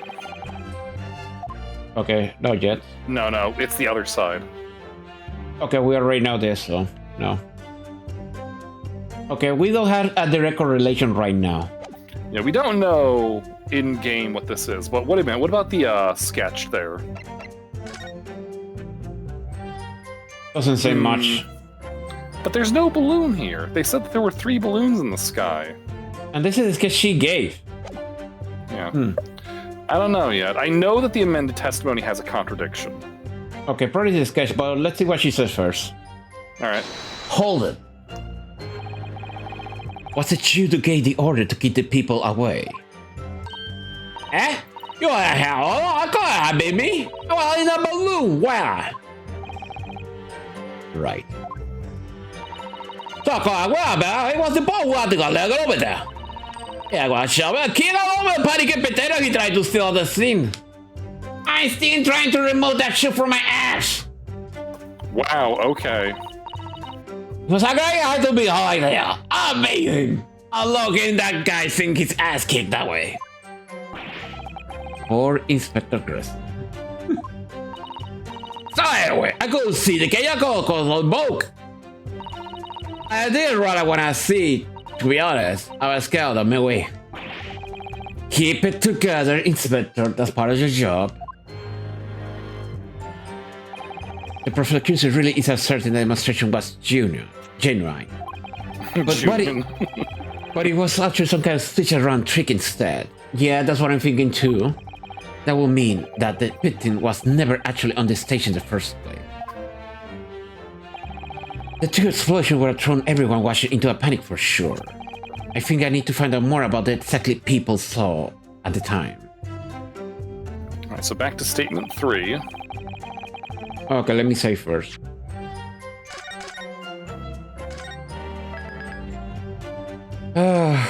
Because sometimes it's not the logic that you expect, but the logic the game wants you to present. Yeah, it's the logic the game wants you to go on. No, it was a green bullet that was new. Okay, so should I present the sketch? Let's try it. No. No. Blah blah blah blah blah blah.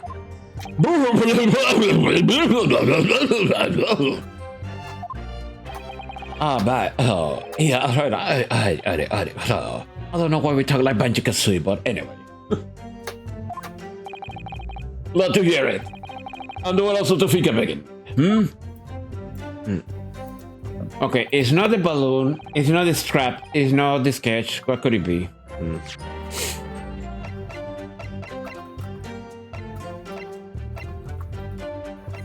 Wait. What? Wouldn't the victim be scorched then?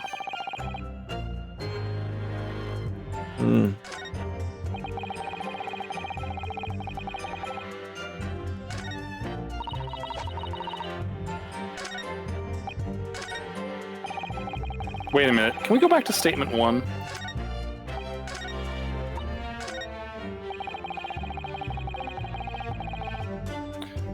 Balloons that were not damaged. But we have a piece of a damaged balloon, right? I mean, it has rubber on the other side, so it could be. Let's try. Well, let's try. Oh, it was that. Okay. Mr. Loon, in your testimony, you said that all 3 of the balloons you had operating at the time were undamaged. See, that is correct. If they had been caught in explosions, it would have been terrible. Terrible. Explosiones. Oh, yeah. Explosiones, yes. It's hard for me to read this dialogue. I wonder if you might know what this is. I think it may be... See, part of a balloon. A burnt piece of the fabric of the envelope. There we go. That's what we needed to know. Sorry, the envelope. Pardon. That is the large round part of the balloon which becomes filled with hot air. It is made from very thick fabric lined with rubber. You do not want to rip. You don't want it to rip when you're in the sky. Just as I thought. This piece of cloth was found near the excitation station. In other words, as Master God testified, a green balloon did indeed explode that day.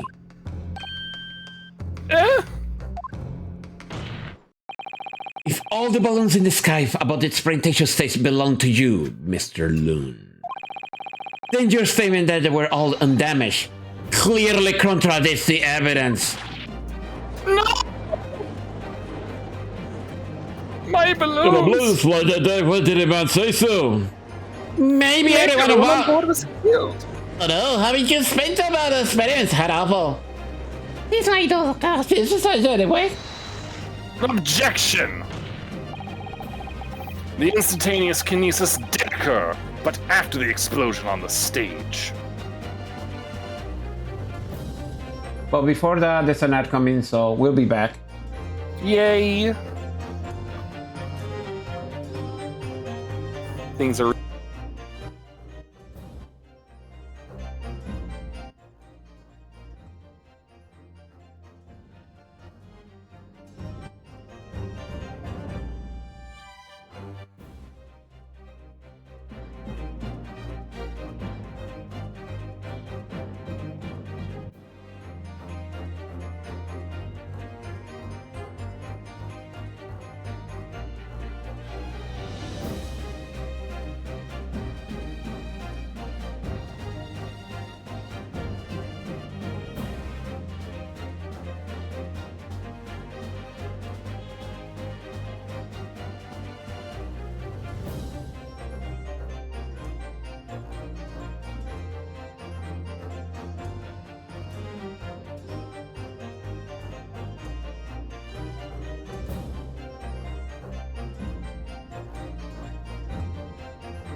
Are you peeking too?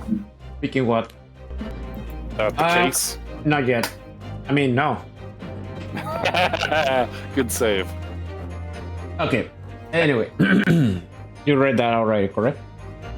The instantaneous kinesis data, but after the explosion on the stage.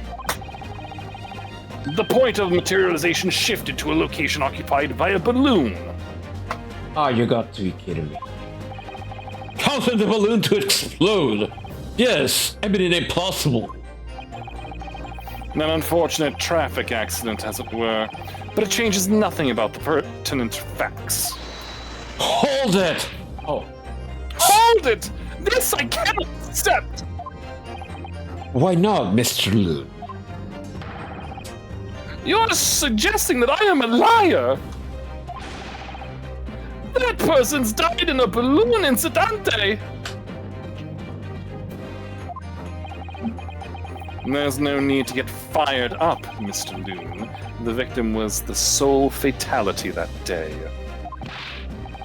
That's right! And I prove it! This balloon is not a liar! There's no such balloon in the sky! It's non possible! You're saying it's impossible. Why? Okay, I appreciate how this entire case is built on the premise that you are not allowed to know if the machine actually works. Yes, that's frustrating. Yep. This court has a more important matter to discuss than the number of balloons that were operating that day. Hey! Objection! We can ignore the fact that nobody appeared to have known anything about this other balloon until now. My lord! The defendant called for further testimony from Mr. Loon. I concur. There is clearly more to the truth here than meets the eye. It's imperative to clear out the issue of this phantom balloon, I feel. Witness! You will give supplementary testimony about the balloons that you were operating at the exhibition. Grazie, my lord.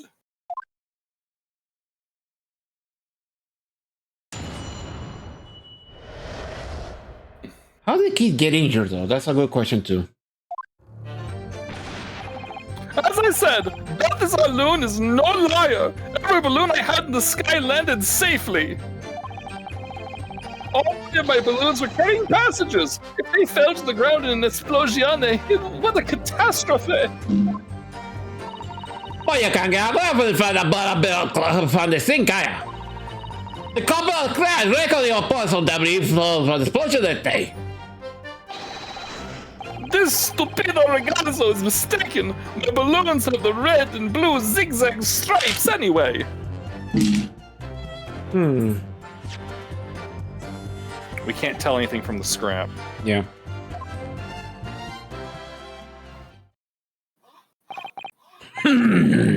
Realization is that the balloon this child saw was not one belonging to you. See, exactamente. Even if he saw a balloon in the first place. I do not like the sound of it. It is very bad for business. I have a good mind to sue the land of Bohemia. It's your attackers! We will fight back! You think war? I love war! Wow, Kid, Vor, that's kind of hot. kid, no, no, no, don't start, kid, no! Get away. Anyway, hold on. Okay, one more. Okay, never mind. What happened to all our war?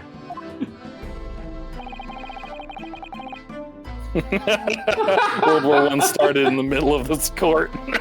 Mr. Between Loon. Italiano and Bohemiano.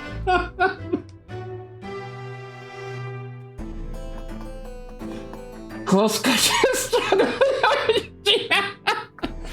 To be fair, Izzy, way back in the first game, I wanted to voice Gina, but Atman insisted. Okay. Mr. Loon certainly doesn't appear to be lying. But that doesn't change the fact that testimony and evidence are contradictory here. And if the defense is unable to find fault with the witnesses' statements, the court must consider them the truth. Think long and hard on that, my learned friend. The situation has clearly changed now. I have to get to the bottom of what happened here, no matter what it takes. Counsel! You may now cross-examine the witness. I'm surprised the jury has not even interrupted to present their own leanings yet. I'm incredibly surprised, to be honest. What is going on today? Are the jury already being bought? Are they already sensible? As I said, Balthazar balloon is no liar. Every balloon I had in the sky landed safely. Hold it! You couldn't just have forgotten one, maybe. Signor. I might not notice if I was given 100 lentils and one was missing. But we are talking about 3 enormous balloons! Do you believe I could mistake one Hold on, let me try that again. Do you believe I could make a mistake about something so grand and expensive? And I took the liberty of having Inspector Gregson check this gentleman's warehouse. And I have the report here. It clearly states a total of 3 balloons. I know, right, Izzy? That's why I have the 2. Pat Zaddy.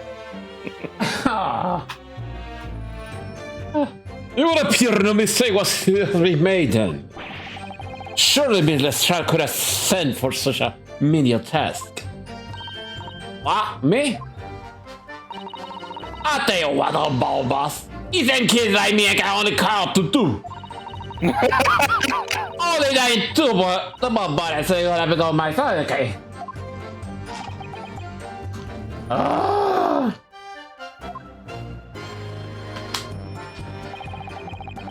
3 of my balloons were carrying passengers. If they fell to the ground in an explosion, what a catastrophe!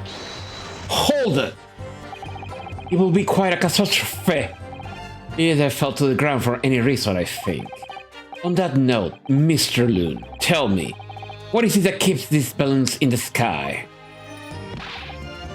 Are you an idiota? Yes? And that is like asking, why does a candle burn bright? It burns bright because it burns bright. And a balloon flies because it flies. What else? That didn't answer my question, but okay. Yeah, way to dodge the question. That movie is telling for I don't know. There you go. They just do. There are 2 types of flying balloons, hot air balloons and gas balloons. Hot air balloons work on the principle of hot air being less dense than cold air. Whereas gas balloons derive their lift by using a gas that is lighter than air. See, and my balloons are filled with the magic gas, I believe. Wait, what? Hydrogen, lighter than air, but highly explosive. Oh! Good lord! I do not permit smoking of the cigarettes in any of my balloons. The magic gas does not like fire. Even a small spark of static electricity could cause the entire balloon to explode. What is the matter with you, Signor? What comes out of your mouth is esplosione, esplosione! Mine too. And I tell you, my balloons are perfectly safe. They have to be, or I cannot eat. None of my balloons exploded that day. I am completely sure. But if you still say that is what happened, you must show me proof. Alright, so Mr. Loon had 3 balloons in the air that day. If none of them were damaged, Then that face that I haven't seen in a while. I can get that as an emote. Then what was the one that exploded? And speaking of which, because apparently people don't realize I have that available. Hold on. Wait, do we actually have that as an emote for the channel? There you go.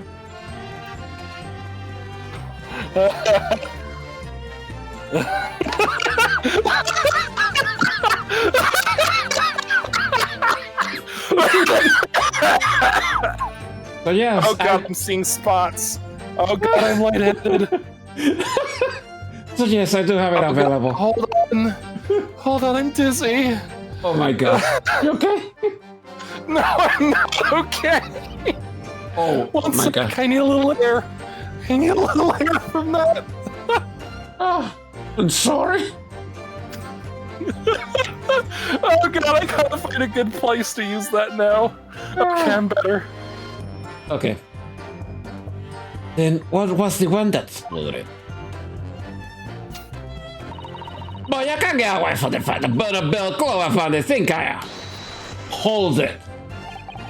He was surprised to find a piece of fabric still on the scene, actually. Didn't you search the area surrounding the stage for clues? Nah, I know that big it on the ground, me. I'll go for a baby. Dive into people's pocket. Oh, so much for the new career path. Mario, the ball was going to get me out of the ball on the floor. Finito, they came and crashed into the crazy tower, isn't it? So that was my betting what's going on. Even so, I will have stopped someone from Scotland Yard to gather up this as evidence. Oh, look at you! That's about to be a balloon telling you the baby to get one. Pardon? Wait, I'm gonna buy you. Like, take one! I go let you do what to. I wouldn't put it past her. How do we go? There was talk of someone scorching the ground a minute ago about the investigation. Oh yeah, there was that. Yeah, there was a lot of scorching on the floor.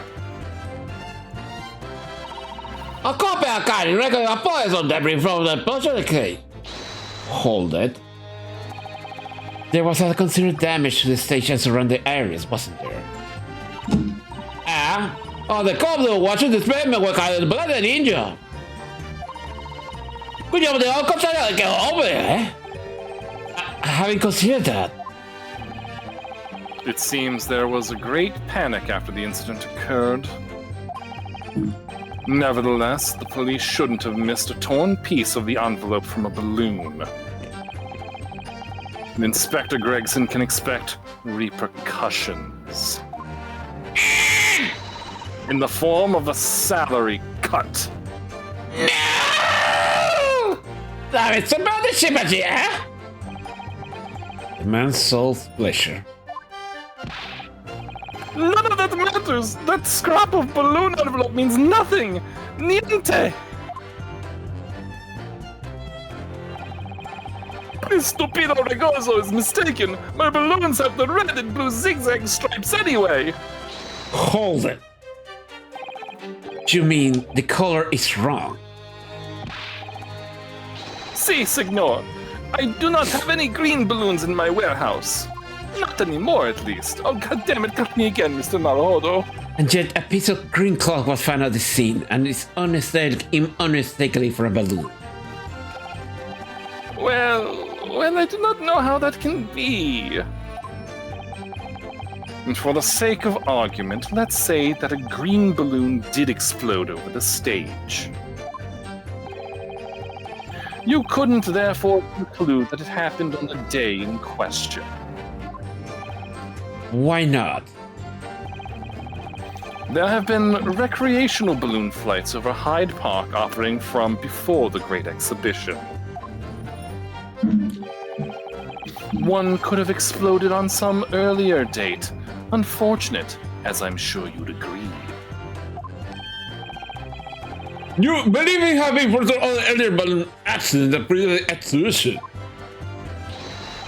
See, Exactamente, as the signor says, it is not from one of my balloons. Clearly, this little ragazzoso from Bohemia is mistaken about what he saw. Oh, no, he ain't. Oh no, why you have to promote the kid? Anyway. Excuse me. Excuse me. Is something wrong, Master? Is Master Wilhelm Zimmer Eisen? What grade I should execute you for getting it wrong? But you in Bohemia, Japan! It was on the tip of my tongue. Yeah, something I said it wrong. I know what I saw. This was a single cell. I swear it all over Bohemia. You can speak as much bad language as you like, but it changes nothing. But also swearing is a very bad habit. Anyway. Oh, shiny for me. If you do not have evidence, Ragozo, then I must tell you your parents to punish you, eh? Perhaps we'll let the judge decide when it comes to punishment. Evidence? What is this evidence? To give us a sample, young man. A photograph, for instance. Some tangible proof of what you claim. Well, why did you say sooner? I have this photograph here. Hey! You what? You're gracious, you what now? What? And I've been in a balloon for a villa, so I was very excited. I took lots of photographs. Oh no! Of the secrets of towers, so that you had seen on the streets of London, of the old sea cellar, the balloon. Why you been hiding that camera? He was under his cloak the whole time. Was gigantic. And the instantaneous kinesis experiment. Do you take a picture of that? Yeah! Film picture! Really? You take one? But I was under the light in the balloon. I would have in embodied Satan's. Never mind that! Can you show us that photograph? Of course, I will, you see. You see that I'm not lying. That I really see a green balloon. It's gonna be in black and white, isn't it? Yep! Hey, what's with that firework? Well,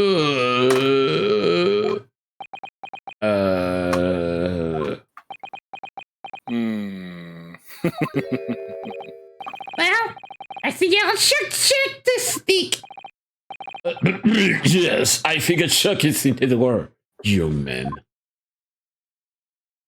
Come on. Yeah, because you cannot see that there was a green balloon from this photograph, and you think I don't know that. But it was not my fault! It was some of the stupid person who made me camera!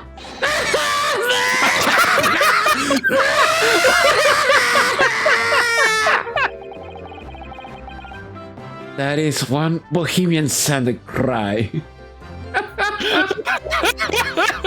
I love when they have fun with the text like this. It's so good. Very well. The code will send the photograph agent. Please stop putting it up for God. It's been reluctantly added to the court record. All right, let's take a look at this because we only got like a brief scene of it. It was the fault that basically made me camera. Zawarudo. Okay, he did say his balloons are striped, so they're not sprites, so definitely that's not But his wait balloon. a minute. Yes, there's What's something. in the basket? What's in the basket of the balloon? Nothing. He said that all balloons had passengers in them. Yeah, there was an empty balloon.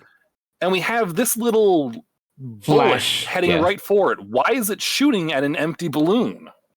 Yeah, that's a good question. As we see, the explosion has not yet happened yet from the machine because it's not pointing upward. Yeah, so there's a lot of contradiction right there as it is. Well, never mind. I'm sure you have plenty of wonderful sepia memories to take home with you. In any case, when exactly you take that photograph? Well, it was since the day of this big explosion. You don't say. Then I just slashed the shutters with these. Then it was very loving. A hot green rash over my face. Oh, so that's why he had the bandages. Got hit in the head with his camera. That means this photograph was taken a split second before the explosion occurred. Well, if you ask me, this black and white photograph changes nothing. I could not give the flying fig. Rude. Wow. Lovely language you pick up.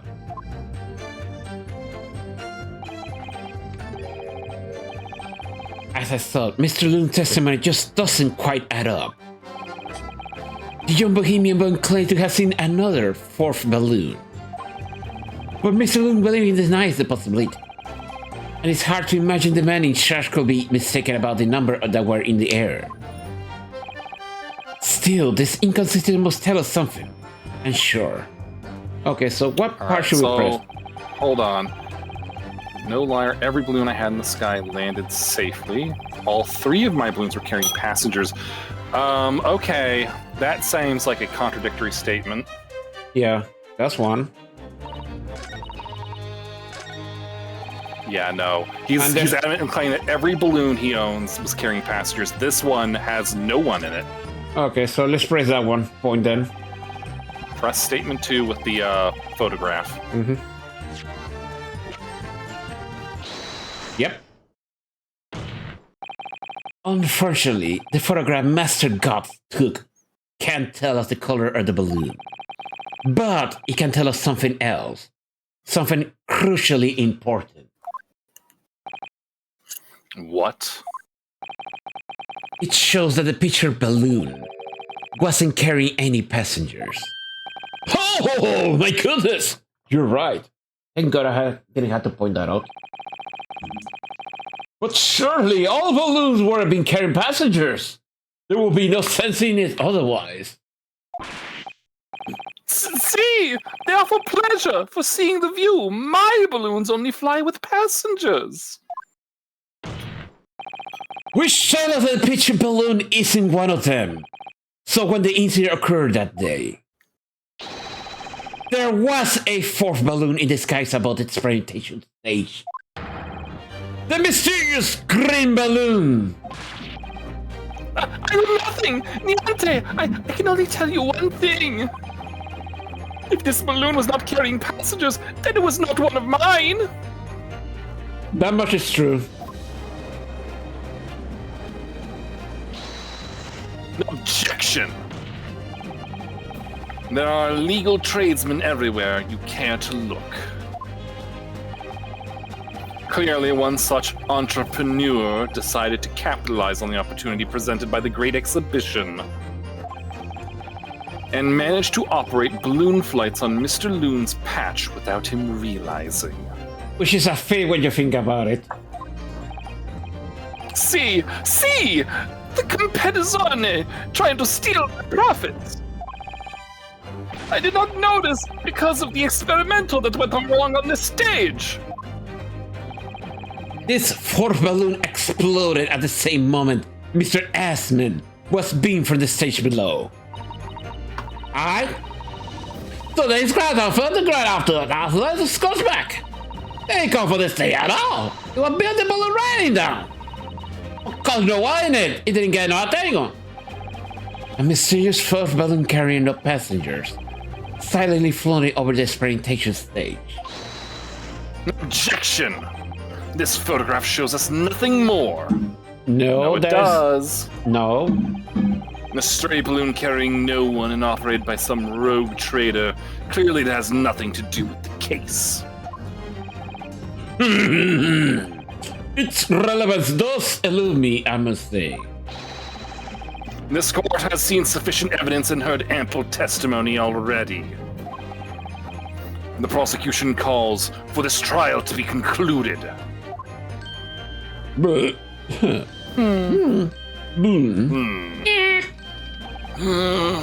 Really? Have we really got to the truth yet? And how come this jury hasn't said anything during this whole thing? I know, right? No, I cannot let this opportunity slip away. The jury minds are made up and not in our favor. Are they? What else in this photograph can tell us? Is there nothing more that we learn from it? There's more. Objection! Ladies and gentlemen of the jury, wait, even though you don't seem to care. Please don't give your decisions yet. The photograph from Master Goth may well be hiding one more vital clue. What's that? A vital clue! Objection! We're well past the point of mere possibilities. Road Trader 40k. I don't get that one. And it's time for definitives now, so tell the court. What exactly does this alleged clue in the photograph prove? The cause of the explosion. Yep. We can reasonably assume that the picture balloon was destroyed in the extreme heat of the explosion. Yeah, that's right. Yeah, it was not my fault. Evidently. Because the birdcage from the kinesis machine materialized in the sky where it had been flying. That's bullshit, you know it. And the balloon being filled with flammable hydrogen instantly and explosively ignited. Objection! No, that's not what happened. What? It would appear that this photograph requires closer examination. Counsel from the defense, you will highlight the location of this alleged clue in the photograph for the court. Of course, my lord. You look closely, it's plain enough to see.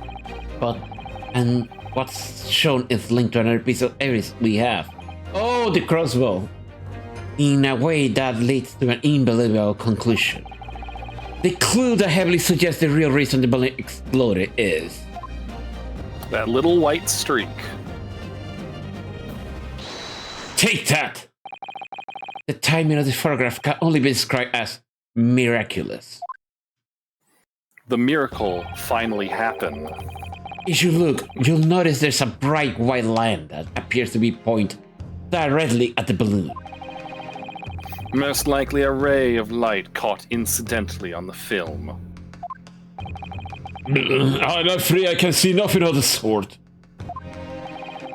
If you look with a magnifying glass, my lord, it becomes clear that the nature of this bright light really is. Enhance! Goodness! What is that? Undeniably some flash of light, yes. Oh golly, do you think it might be lightning? Well, it could have been a finer day. I believe we have been looking at fire. A bolt of fire heading straight for the balloon like an arrow! Thank you. Indeed, even to my aging eyes, it would appear to be a flame of some sort. My word! Are you suggesting this flame struck the hydrogen gas that filled the balloon? Objection!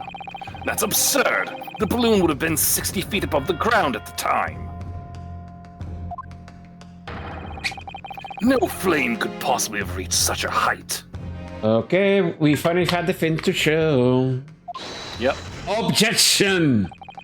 Actually, it's my opinion that a particular piece of evidence found at a scene reveals how that is exactly how what happened. What evidence? If such evidence exists, counsel, then for goodness sake, present it, man. Which evidence explains this mysterious streak of flame that appeared to be here than for the balloon? Okay, so let's... Yeah. We already know that's a crossbow. We can just present it. Yeah, yes. A compact crossbow. I love that idea. Yep. Okay. Take that! This was found hidden at the foot of the small ornamental tree near the scene. Good lord! Is that a crossbow? Bailiff! Tackle the man! He has a weapon! An arrow dipped in oil and set alight could have been shot from this weapon, sending a flaming arrow straight into the hydrogen-filled balloon. Are you suggesting that the crossbow was used to deliberately... Boy, the boy! That's really like the fall Lamalaga, don't it? Then, the explosion of the balloon, it was... Very likely the result of a flaming arrow from this crossbow ignited the hydrogen gas inside of it. No! About time we see a reaction like that. Order! Order! Council! This is an extraordinary supposition. The aim was to cause the balloon to explode. The shooter could use a gun, of course. However, there's an obvious reason why it would have been out of the question. The noise of the discharge? Of course. That's right. By using a crossbow, the projectile could be fired at the balloon silently. Why, I saw how got in the visual now. It won't be called real bad. But with the big explosion, it was a very big panic anyway, no? I don't like this. Should be pleased if I found a possible new explanation for all this. But something feels wrong. Objection! Do you understand the implications of what you're saying, my Nipponese friend? If a flaming arrow did indeed hit the balloon, then obviously it would have exploded. And if the bear cage appeared in front of the cloud of smoke that ensued... What a minute? What else here? Okay. What's the big guy out there? Oh, wow. My goodness me!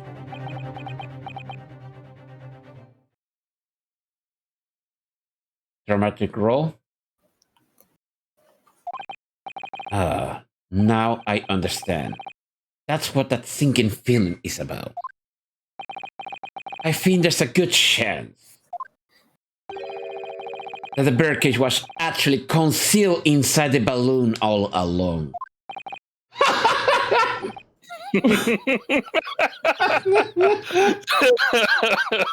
What? Did I just hear that correctly, Council? There's no going back now. The horse has bolted. Yep. Let's assume, as I said, that the birdcage was hidden inside the green balloon from the start. On stage, where the experiment got started, the birdcage in the instantaneous kinesis machine disappeared in a cloud of smoke. At that moment, the flaming arrow was fired from the ground, causing the green balloon to explode and draw the attention of the spectator to the sky above their heads. For amidst the smoke, the hidden birdcage then appeared, to fall down and crash into the crystal tower. I think you agree it's entirely plausible. Yes, except one problem. He doesn't look scorched. Exactly. Unless this is a wax dummy. Or the real body. Mm-hmm. But he couldn't have been in the balloon because the balloon's filled with hydrogen and you can't breathe hydrogen. No, remember they mentioned that no one went into the tower for a time. Yeah. So maybe he was moved from the spray station table to there. Maybe it was just all supposed to be a fraud, Yes. and they swapped out the body, and when he tried to play the victim inside the thing, someone stabbed him. That's a likely possibility. That just describes the real truth behind the miraculous experiment carried out that day. But this... God's grief! Look at these. Objection! This is ludicrous! What you've described is no science experiment! It's child's play! A contemptible display of stage magic! Both Mr. Jones and Iris said that experiment was a scientific impossibility. In which case, this is the only way to explain what happened that day. And in my case, the victim's body was found inside the birdcage in the Crystal Tower. If the instantaneous kinesis didn't take place, how do you explain that? Well... If I might put a word, as a man of magic myself, such apparent discrepancies can easily be explained by some simple deception. Juror number 3. Wow! And that will be... Needed is a doppelganger, someone who look very similar to the victim, Mr. Asman. There we go, that's what I wanted. I knew it, I fucking knew it. The mannequin that vanished. Yep. And having this other man appear on stage in front of the show. That's a body double. Yes, of course. So in fact,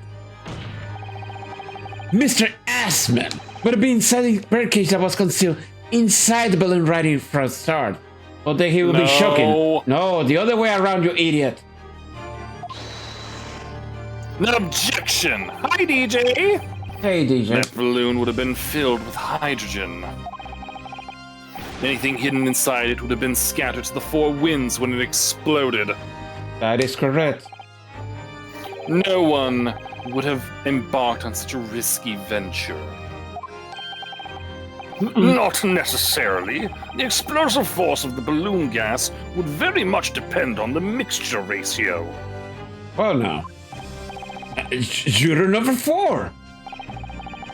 Flying balloons are rarely filled with pure hydrogen, but a mixture of other gases such as helium as well.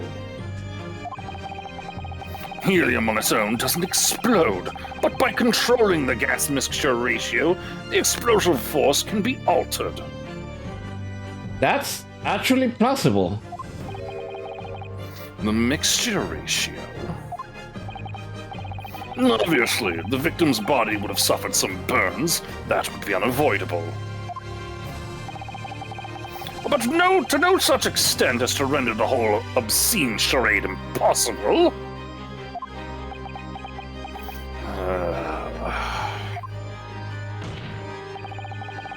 So everything that happened can be explained, logically and scientifically.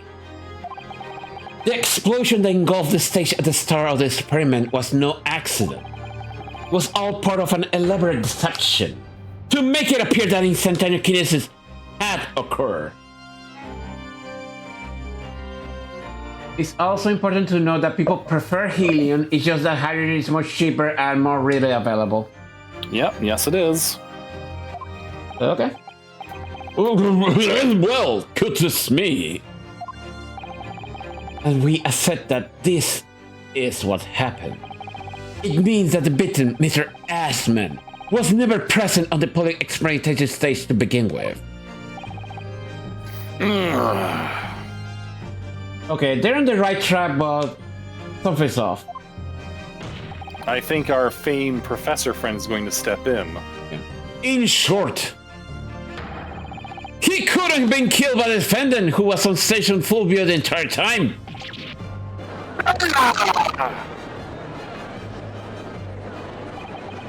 This will be very hard for the prosecution to counter. No, don't jinx it. Lord Van says can clearly maintain that Professor Hairbrain is a suspect now. And that's why I have a feeling that a monkey pie just squirrel. There we go. It. No! God damn it, no! Mr. Naruhodo, I appreciate your efforts. Thank you. Professor? But you can stop now. Just keep your mouth shut, please. Sorry? What's all this about, Mr. Hairbrain?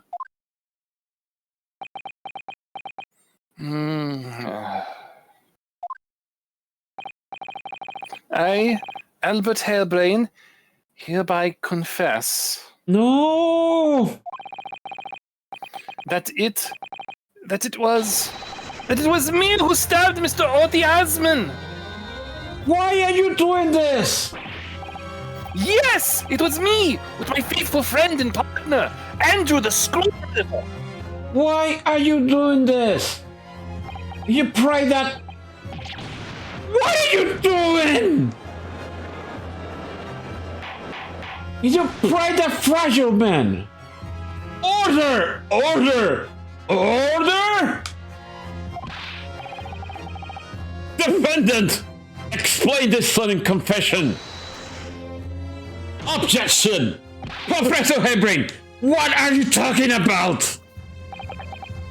It's what I've said all along. I must protect my hypothesis and my precious machine. It's all about pride at this point, for crying loud. You stand there and claim it was all a trick, all an elaborate prank, but where's your proof? 9, you'll have to examine the machine if you want to prove it, but then it will be all over. My beautiful hypothesis will be laid bare. I mean, the indignity of it. Yeah, like Isa just pointed out, he preferred to go to jail than be proven a fraud. It's clear that you drew the plans for the experiment. You didn't actually build it. For the love of God, get that in your thick hair of yours. It's quite conceivable you were too, Professor. If you just let... Belloc! God damn it. Yes? I'll cooperate.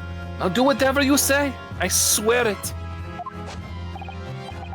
So please... ensure the Special Dispensation for Scientific Equipment Act is adhered to and protect my creation.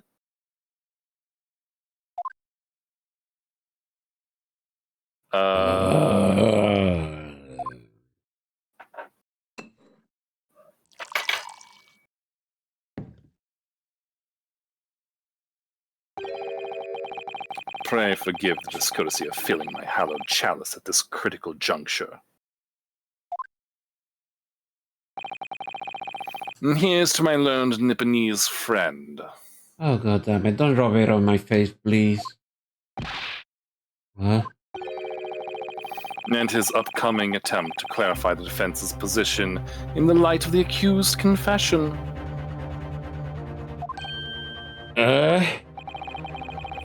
Do you intend to formally assert that the experiment was nothing more than a conjuring trick? Because the moment you do, the Special Dispensation for Scientific Equipment Act that protects the professor's invention will cease to apply. God damn it. The prosecution will then demand a rigorous examination of the machinery involved in order to establish the truth.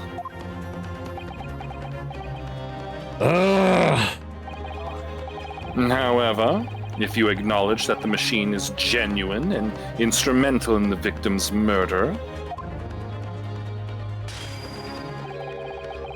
any chance of investigating will be crushed, and the confidentiality of the professor's hypothesis preserved.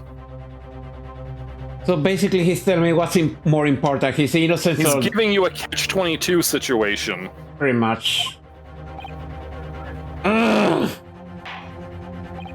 Well, counsel, what is the defense official position on this matter? It doesn't matter what you pick, you have to pick something. But Professor Hairbrain, my client actually asked of me. was to prove that the explosion stage was an accident and protect the secrecy of his hypothesis. But there's no way that I will do that without applying the professor's guilt. Do I protect the client's life by asserting his innocence, or do I hold my claims required both think and condemn? Either way, I can avoid betraying his trust. I see what you mean. You've been silent long enough. Isn't talking your trade, my learned friend? Or has all knowledge of English escaped your confused Nipponese mind?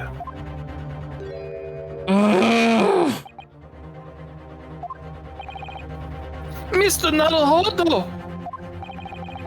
There's no escape here. I have to make a choice.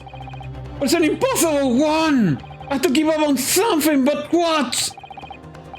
The defense asserts that the defendant's instantaneous machine was in fact.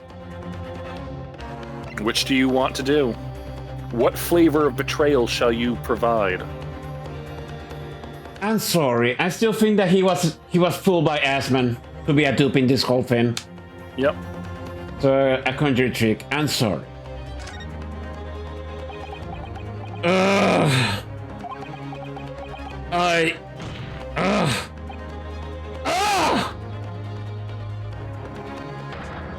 No! Can't say it! My client by failing me! I just got let him down! That's you. That's Mikotoba. What must I give No, up not on? the elder, the daughter. Oh. What must I give up on?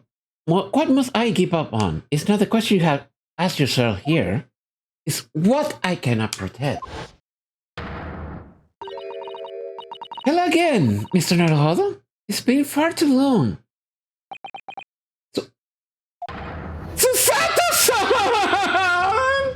She's back! And she's got a gift for you.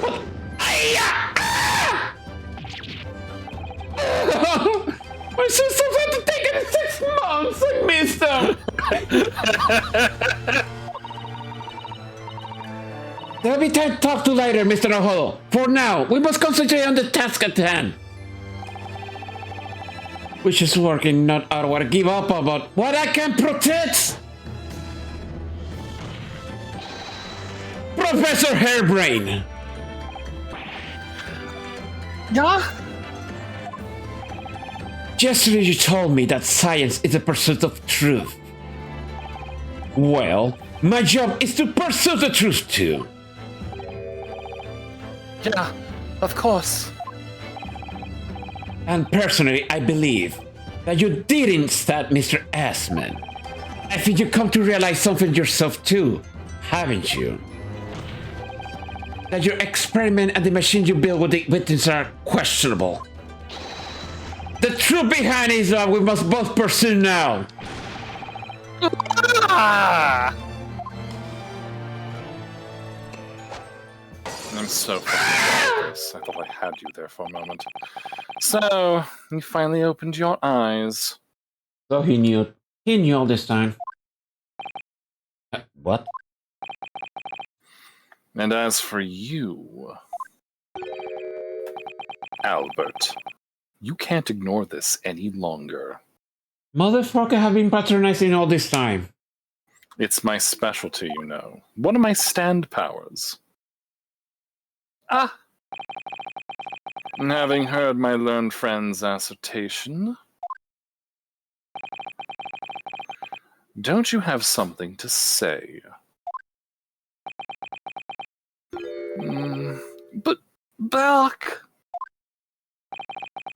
Lord Van Sykes. Gosh, I never heard him speak that way before.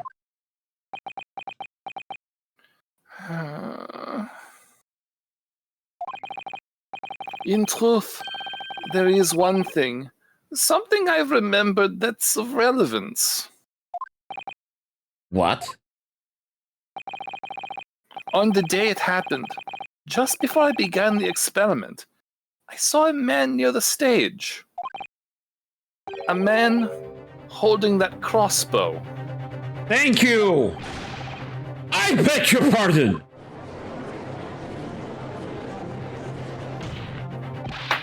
Professor! Did the man have any stinker features? What did he look like?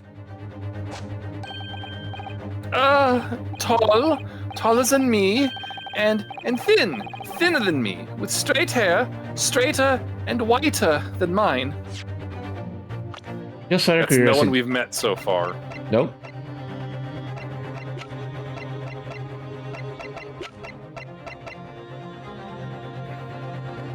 Nah. No, it's not him. Let me see. One less lens than me, too. A monocle. A rather stylish black monocle. What? But one thing in particular will help to positively identify the man. You see, I know him very well.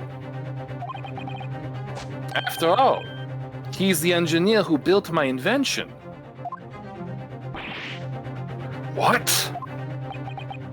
He built the machine.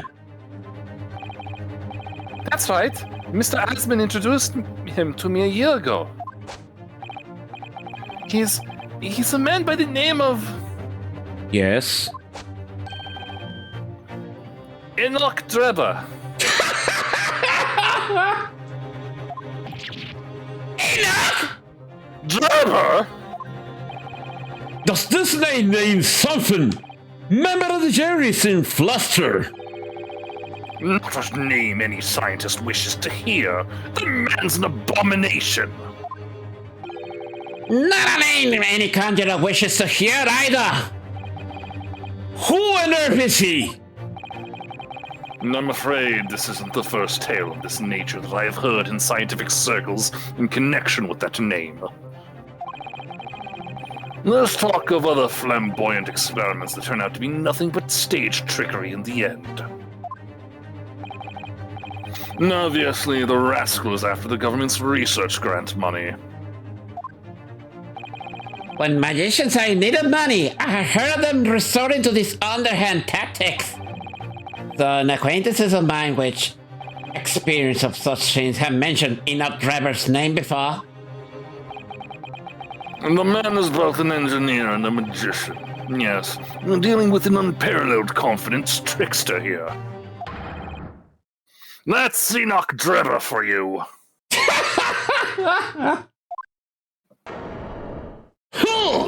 Huh.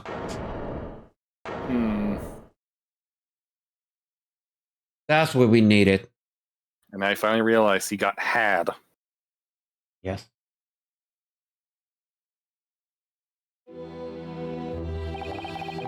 So it's true then. My invention, my great machine, it was just a grand illusion? Finally got into your head. Consider what we just learned about Mr. Drebber's capture. I'm sorry to say that sounds increasingly likely. Even though no one else believed it, I wanted to. I wanted to believe that machine would function exactly as my hypothesis predicted. Which is why you are so opposed to it being investigated, I presume. I know that if the machine was examined in detail, its construction would give away my hypothesis. No, I will give away something else. Obviously, I didn't want that to happen. But at the same time, I know that if I was found to be nothing more than a trick, than a work of deception, then everything I'd worked towards, all my research, all my dreams, my whole life would be over. I was terrified at the prospect. So you really had no idea then, did you? That's what I've been saying from the beginning. About the true nature of the machine that was built. The true nature of Mr. Drebber. I never questioned anything. I didn't want to question it. It's entirely hi, Mark. possible. Hello, Mark. It's entirely possible that Mr. Asman and Mr. Drebber were working together to use you as a means of fraudulently acquiring the research grant money.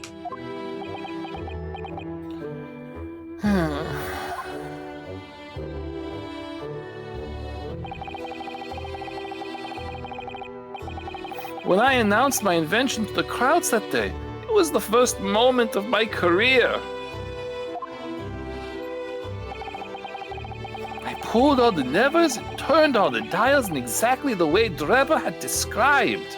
Uh-huh. When the smoke suddenly started billowing out, I panicked. I didn't know what was happening.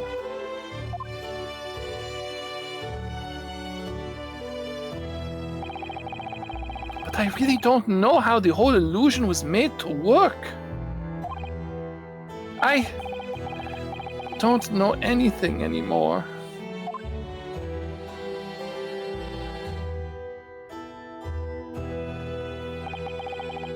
Let me confirm one final point with you, Professor. Do you now consent to the prosecution submitting the necessary paperwork to release your invention from the protection afforded by the Special Dispensation for Scientific Equipment Act?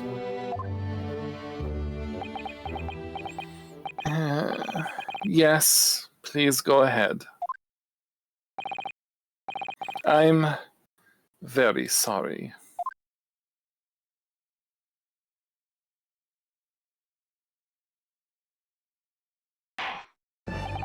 I will appear that we shall have to suspend proceeding for the remainder of the day now. Lord Van Sykes! My lord? The court has newly been made aware of another party whose involvement in this matter is critical. Yes, Mr. Drebber. Gather information about the man. If possible, I should like him served with a subpoena. With pleasure, my lord. Now, counsel for the defense. Yes, my lord. We were convinced I shall be looking for one thing and one thing alone from you. Evidence that the defendant is innocent of the crime from which he presently stands accused. I understand. Good. In any case, this court is adjourned until tomorrow morning. Wow, special request from the judge. Way to go. Yep. To be continued, or not to be continued. That is not the yet. question. Not yet. The answer is not. Okay, so that's the surprise Iris was having for us. Yep.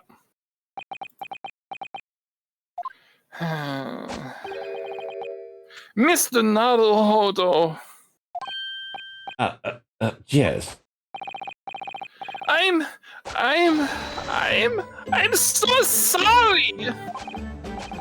I was wrong. You were right. I tricked you. You trusted me. I dragged you into my mess. Oh, how did it ever come to this? Yeah, he was so decided on his hypothesis he never considered the... Right?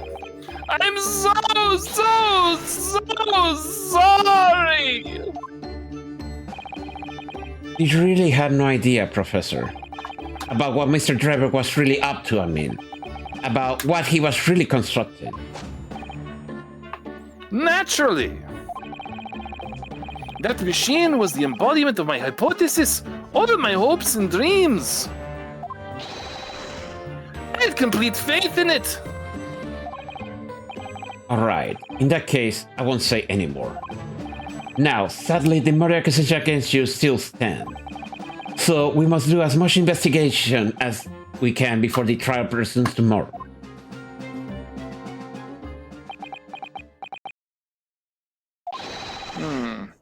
Well, thank you for doing so much for me. Oh, thank God, he finally got it. There we go. Aw. I'm so sorry for arriving late this morning, Mr. Naruhodo. Arriving late? Did you receive my postcard? I wanted to let you know when I arrive. Postcard? What postcard? I hid it from you, Runo, so it'd be a surprise. Okay, hold on. Snooze. Hold on, I snoozed it. There you go. Okay. Well, did it work? I was surprised, alright. Especially when she threw me to the ground. I really miss that, you know. Oh dear, I'm so sorry. I was just happy to see you again, Dad. Sort of sleep out. Maybe we could stick to more traditional displays of emotion in future, perhaps. Susie's train was late into London Victoria this morning, you see. But we made the coachman really whip the horses hard so she wouldn't miss the whole trial. I was watching for the gallery for a while, but in the end, I'm afraid I couldn't contain myself. Well, I'm glad you didn't. Oh! Having you on my side in court gives me the strength I need to win. So, I'm delighted to see you back in London. Oh, you're too kind, Mr. Alhodo. I'm delighted to be here. I hope I can continue to be of service to you. Of course. So, what brought you back? I have a guess. Did Professor Mikotova not protest? Let's save all that conversation when we're back at home, shall we? You know, I made one of my most special blends ever for this special occasion. It's to die for! Oh, Iris, how wonderful! I can't wait!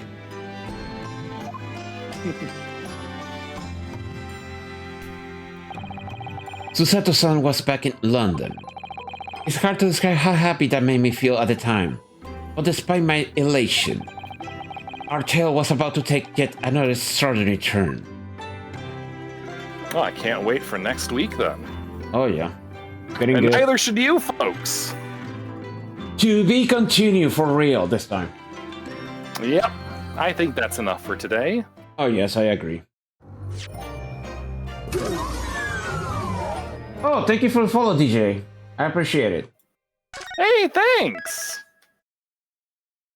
Okay, for what's going on, classic cliffhanger, that is correct. Yeah, Okay, that's kind of from how these things end. is this Mr. Dresbest? I'm thinking that he either was working with Mr. Asman for the money, and at the end decided to betray him, or was Oh really yes, I definitely think that. yeah, I think that's what happened. He's a con man, so naturally he'd be in it for the money. Yep. At first they were working together, but something decided to make him betray Mr. Asman. Greed. Yeah, yes, obviously. So now is the question what we'll find to prove that. Anyway, that will have to be for next week. Probably Tuesday or Wednesday, because again, there's some issues that I'll not be able to do it early. We'll see. I'll figure it out. We'll see what the schedule is, but for now, For check now, in tomorrow if we Yes. have the time for another part of Broken Age. yes, that's exactly what I was gonna say. You can join us tomorrow for the second half of Broken Age, in which Hopefully it'll take one stream. it will, because we're literally halfway through the game, if I remember. Yeah. Anyway, we'll hope to see you either tomorrow or next week, depending on where your interest lies. Anyway, have a good rest of the night. Naturally, I think one guy wanted to help him with Overwatch 2. We'll see if he's around. Okay. Anyway, have a good night, folks, and we'll see you then.